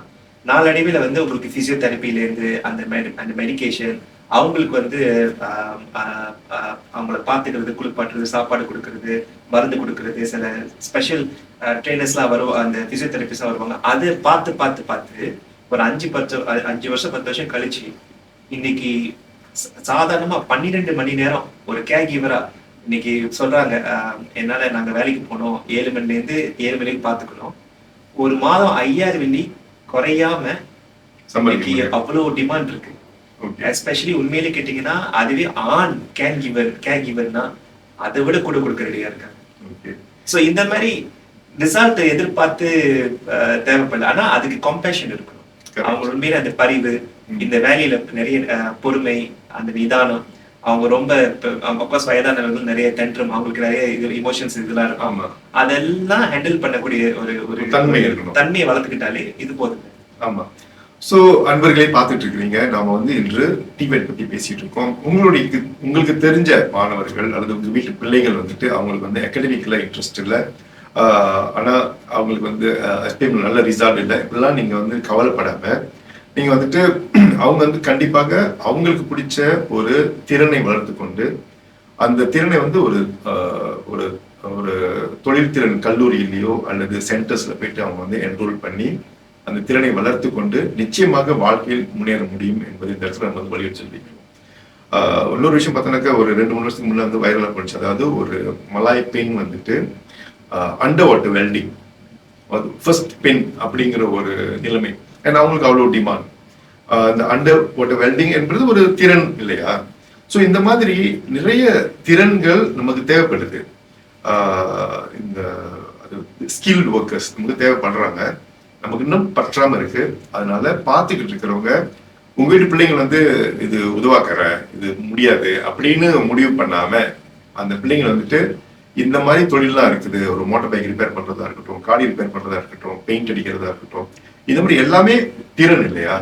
சோ இந்த திறன் கல்வியில ஈடுபடுவதற்கு உங்கள் பிள்ளைகளை நீங்கள் ஆதரிக்க வேண்டும். உங்களுக்கு தேவையான ஆலோசனை வழங்குவதற்கு நாங்க தயாரா இருக்கோம். நீங்க வந்து மை ஸ்கில்ஸ் வந்துட்டு கான்டாக்ட் பண்ணலாம். உங்களை மை ஸ்கில்ஸ்னு நம்ம போர்ட்டலே வந்துடும் இல்லையா? ஸோ மை ஸ்கில்ஸ் கூகுள் பண்ணலாம், வெப்சைட்ல போய் தேடலாம், ஃபேஸ்புக்ல பார்க்கலாம், நிறைய வாய்ப்புகள் இருக்கு. மோஸ்ட் ஆஃப் இடத்துல ஸோ நீங்க மை ஸ்கில்ஸ்ல என்ன மாதிரியான தொழில் திறன் பயிற்சிகள் வச்சிருக்கீங்க சார்? லைஃப் ஸ்கில்ஸ் ட்ரைனிங் தான் முதன்மையான ஒரு விஷயம். அதாவது அந்த கேரக்டரை, அந்த ஆட்டிடியூட் எப்படி இம்ப்ரூவ் பண்ணணும்னு ஒரு அது ஒரு 70 விழுக்காடு அதில் முக்கியத்துவம் கொடுப்போம்னு வச்சுக்கோம். மீதி 30 விழுக்காடு இந்த தொழில் திறன் பயிற்சிகள் வந்து electrical, aircon training, corporate secretary, அப்புறம் இதை தவிர்த்து இந்த சமையல், பேக்கரி, பேஸ்ட்ரி, அப்புறம் அக்ரிகல்ச்சர் சில விஷயங்களுக்கு கற்றுக் கொடுத்துருக்கோம், பிளம்பிங் ரிலேட்டட் கொஞ்சம் கற்றுக் கொடுத்துட்ருக்கோம். அப்புறம் எங்க கேம்பஸ் இடத்துல பாத்தீங்கன்னா நிறைய நர்சரிஸ்லாம், லேண்ட்ஸ்கேப்பிங் வேலையெல்லாம் கொஞ்சம் இருக்கும். இங்க என்னன்னா இந்த விஷயங்களை வந்து ஒரு மாணவர் வந்து ஒரு திறனை மட்டும் ஃபோக்கஸ் பண்ணாம இந்த எந்த திறனெல்லாம் அவங்களுக்கு ஈடுபாடு ஆர்வங்கள் இருக்கோ அதெல்லாம் தாராளமா அவங்க இது பண்ணணும். ஸோ இப்போ என்ன சொல்ல வரேன்னா, மற்ற இடத்துல வந்து நீ ஒரு காஸ்ட் தான் அவங்க ரெஜிஸ்டர் பண்ணி நீங்க ஒன்று மட்டும் தான் படிக்கணுன்ற ஒரு கட்டாயம்னு சொல்ல மாட்டேன், அந்த வாய்ப்பை முடக்க மாட்டோம். ஆனா உங்களுக்கு எந்த அளவுக்கு உங்களை ஈடுபடுத்தி அதை கத்துக்கணும்னு என்ன இருந்துச்சுன்னா அதுக்கு வாய்ப்புகள் வழங்கப்படும். நிச்சயமா. சோ உங்களுக்கு தெரிந்த மாணவர்கள் இந்த மாதிரி என்னடா பையன் இப்படியே இருக்காரு, ஒன்னும் செய்யாம இருக்கான், ஊர் சுத்தி இருக்கான் அப்படிலாம் நீங்க நினைச்சீங்கன்னாக்க நம்ம தொடர்பு கொடுங்க. நம்ம உங்களுக்கு வந்து ஆலோசனைகள் வழங்கி அவங்க எந்த பாத்துல போக வைக்கலாம் அப்படி உதவுறதுக்கு ரெடியா இருக்கும். ஃபைனலா என்ன ஒரு விஷயம் புரிஞ்சுக்கணும்னா, எல்லாம் சொல்லுவாங்க இந்த செயற்கை நுண்ணறிவு இந்த ஏஐ வந்துருச்சு நம்ம வேலையை போகுதுன்னு சொல்லிட்டு இருக்காங்க. ஆனா ஏஐ மூலியமா உங்க வீட்டுல வந்து எலக்ட்ரிக்கல் ஏதாச்சும் ப்ராப்ளம் ஆச்சுன்னா அது வந்து எந்த ரோபோட்டும் ஒன்று கண்டுபிடிச்சு டெக்னீஷியனை அனுப்பி உங்களை வந்து க்ளோன் பண்ணி ஒன்றும் அந்த அந்த ஒரு நிர்பந்தம் இன்னும் உருவாகல. உங்க வீட்டுல பைப்பு கட்டு போச்சுன்னா பிளம்பிங் போச்சுன்னா இதை செய்யறதுக்கு செய்கை நுண்ணறிவு சாஃப்ட்வேர் மூலியமா யாரும் ஒண்ணு இது பண்ணல. ஆனா அந்த சர்வீஸை மேம்படுத்துறதுக்கு ஒரு கஸ்டமரை தேடுறதுக்கு உங்க பிசினஸ் ப்ரொஃபைலை வளர்த்துக்கிறதுக்கு அவங்க செஞ்சு கொடுத்த வேலை பிறகு ஃபீட்பேக் எடுக்கிறதுக்கு செயற்கை நுண்ணறிவு வந்து உங்களை மேம்படுத்துமே தவிர அடிப்படை ரீதியில தொழில்திறன் இல்லைன்னா உங்களுக்கு பிசினஸ் அந்த மோடாலே இல்ல, அந்த ஒரு கேபிட்டலே அவங்களுக்கு இல்லாம போயிடும். அந்த அடிப்படையில தான் இது ஒரு பெரிய வாய்ப்பா நம்ம பயன்படுத்திக்கிறோம். ரொம்ப நன்றி சார். தீவெட் பத்தி பேசிட்டு இருக்கிறோம், நிறைய விஷயம் பேசியிருக்கிறோம். அரசாங்கம் என்ன செய்யணும் பேசியிருக்கிறோம், இண்டஸ்ட்ரியில இருந்து தேவைகள் பத்தி பேசியிருக்கிறோம், கொலபரேஷன் பேசியிருக்கிறோம். ஸோ கொலபரேஷன் பத்தி பேசுறப்போ மை ஸ்கில்ஸ் வந்துட்டு என்ன மாதிரியான இண்டஸ்ட்ரி பார்ட்னர்ஸ் வச்சிருக்கீங்க சார்? இப்ப ஏறக்குறைய 15 வருட அனுபவத்துல வந்து 100க்கு மேற்பட்ட பார்ட்னர்ஸ் இருந்திருக்காங்க. அதாவது ஸ்மால் மீடியம் என்டர்பிரைஸ்ல இருந்து சில நிறுவனங்கள் மல்டிநேஷனல் கம்பெனி வரைக்கும் நம்ம ஒர்க் பண்ணிட்டு இருக்கோம். அவங்க எங்களுக்கு நன்கொடையில கூட ஆயிருக்காங்க. அப்ப அதுல என்ன ஒரு நல்ல ஒரு விஷயம் நாங்க பாக்குறோம்னா, அது இங்க உதவி செஞ்சாலும் இதே மாணவர்கள் அங்க போய் வேலை செஞ்சு நல்ல ஒரு ட்ராக் ரெக்கார்ட் மெயின்டைன் பண்ணும்போது அந்த இண்டஸ்ட்ரி மறுபடியும் வராங்க. ஓகே, இன்னும் எத்தனை மாணவர்களுக்கு நம்ம வாய்ப்பு கொடுக்கலான்ற அடிப்படையில வராங்க. ஸோ மைஸ்கில்ஸ் என்ன எதிர்பார்க்குறோம்னா, இதுக்கு வந்து அதிகப்படியான மாணவர்களை போய் நம்ம சேர்க்கணும். ஆனா அந்த அறியாமையில இருந்தாங்கன்னா முதல் கட்டம் இந்த தகவலை தேடி எப்படி வர போறாங்க. பள்ளிக்கூடத்துல அவங்க டைம் வந்து அர்த்தமுள்ள ஒரு இன்வெஸ்ட்மெண்ட், அதாவது விஷயங்களா மாத்திக்கிட்டு இருக்கோமா இல்ல டைம் கொலை பண்ணிக்கிட்டு இருக்கோமா, டைமை வேஸ்ட் பண்ணிட்டு இருக்கோமா, சிந்தனை வந்துச்சுன்னா அடுத்த கட்டத்து தேர்ல தாராவே. ஒரு சிறப்பான ஒரு கேள்வி முன் வச்சிருக்கேன். அதாவது பள்ளிக்கூடத்துல நம்ம வந்து டைம் வந்துட்டு சரியா பண்றோமா இல்ல சரியாக இன்வெஸ்ட் பண்ணிட்டு இருக்கோமா நம்மள மேம்படுத்துறதுக்கு இல்ல, இதை பார்த்துட்டு இருக்க எல்லாருக்கும் முன்வைக்கிற ஒரு கேள்வி. அடுத்து கடைசியா ஒரு கேள்வி சார். இப்போ நீங்க 15 வயது பத்தி பேசி சொல்லியிருக்கீங்க. சரி, இப்ப இன்றைய சூழ்நிலையில ஒரு 15 வயது மாணவர் வந்து உங்ககிட்ட வந்துட்டு என்ன படிக்கலாம் இதுக்கப்புறம் அப்படின்னு கேட்டாக்க நீங்க என்ன பதில் சொல்லுவீங்க? முதல் கட்டம் இதைத்தான் படிக்கணும்னு சொன்னா அதுதான் மிகப்பெரிய கொடூரமான அட்வைஸ் அவர் கொடுக்கறது. முதல் கேள்வி என்ன கேட்கணும்னா, இந்த கேள்வி கேட்கறதுன்றது உனக்கு என்ன பிடிக்கும்னு முதல் கேட்கணும். உன்னுடைய திறமை என்னன்னு கேட்கணும். நீ என்ன மாதிரி சூழல் இருக்குன்னு ஒரு அவங்களை அண்டர்ஸ்டாண்ட் பண்ணணும். 4வது உனக்கு என்ன மாதிரி எக்ஸ்போஜர் இருக்கு, உனக்கு எத்தனை வேலைகளை பத்தி வந்து தெரியும். இதெல்லாம் கொடுத்துட்ட பிறகு இந்த தகவல் எல்லாம் சேகரிச்ச பிறகு அப்பதான் அவருக்கே வந்து சேர்ந்து அவர் கூட உட்காந்து சேர்ந்து இதுதான் என்னுடைய பாதையால நீங்க வளர்க்க முடியுமே தவிர நானா போயிட்டு இந்த காசு எடுத்து நீங்க செஞ்சீங்கன்னா நல்லா வந்துன்னு சொன்னாங்க அது மிகப்பெரிய போய். ஏன்னா அதுக்கு அவருக்கு ஈடுபாடு இருக்கணும், அது அவருக்கு பிடிச்சிருக்கணும். அதை நம்பி வந்து இன்னைக்கு ஒவ்வொரு நாளும் என்னை நான் வளர்த்துக்கணும்ன்ற எண்ணம் வரணும். ஆனா சார், நீங்க சொன்ன ஒரு மிகப்பெரிய பொய்ன்னு சொன்னீங்க இல்லையா, அந்த பொய்யை தான் நிறைய பேர் சொல்லிக்கிட்டு இருக்கிறாங்க. நீங்க இது படிங்க அது படிங்க இங்க வந்து சேருங்க இப்படி ஆகியிருக்கலாம் அப்படிலாம் சொல்லிட்டு இருக்கிறாங்க. ஆகவே பார்த்துக்கிட்டு இருக்கிற நண்பர்கள் அந்த மாதிரி பொய்களை நம்பி ஏமாந்து விடாதீர்கள். சற்று முன்பு நம்முடைய சகோதரர் தேவா சொன்னது மாதிரி இந்த 4 விஷயங்களை நீங்க வந்து குறிப்பா முன்வைக்க வேண்டும். அதாவது அவங்களுக்கு என்ன பிடிச்சிருக்கு, எந்த மாதிரி சூழ்நிலை, அடுத்து அவங்க என்ன திறமை இருக்கு, முக்கியமா அடுத்து அவங்க வந்து என்ன செய்ய தயாரா இருக்கிறாங்க, இந்த மாதிரியான விஷயங்களை ஆராய்ந்து அதற்கு பிறகு அவங்களுக்கு வந்து தகுந்த ஒரு ஆலோசனை வழங்குவது சிறப்பாக இருக்கும் இல்லையா? இதுவரைக்கும் நம்மளோட இணைந்து இந்த டிவேட் மற்றும் நம்மளுடைய சமுதாயம் சார்ந்த விஷயங்களை பகிர்ந்து கொள்வதற்கு மிக்க நன்றி. மீண்டும் சந்திப்போம் சார். நன்றி.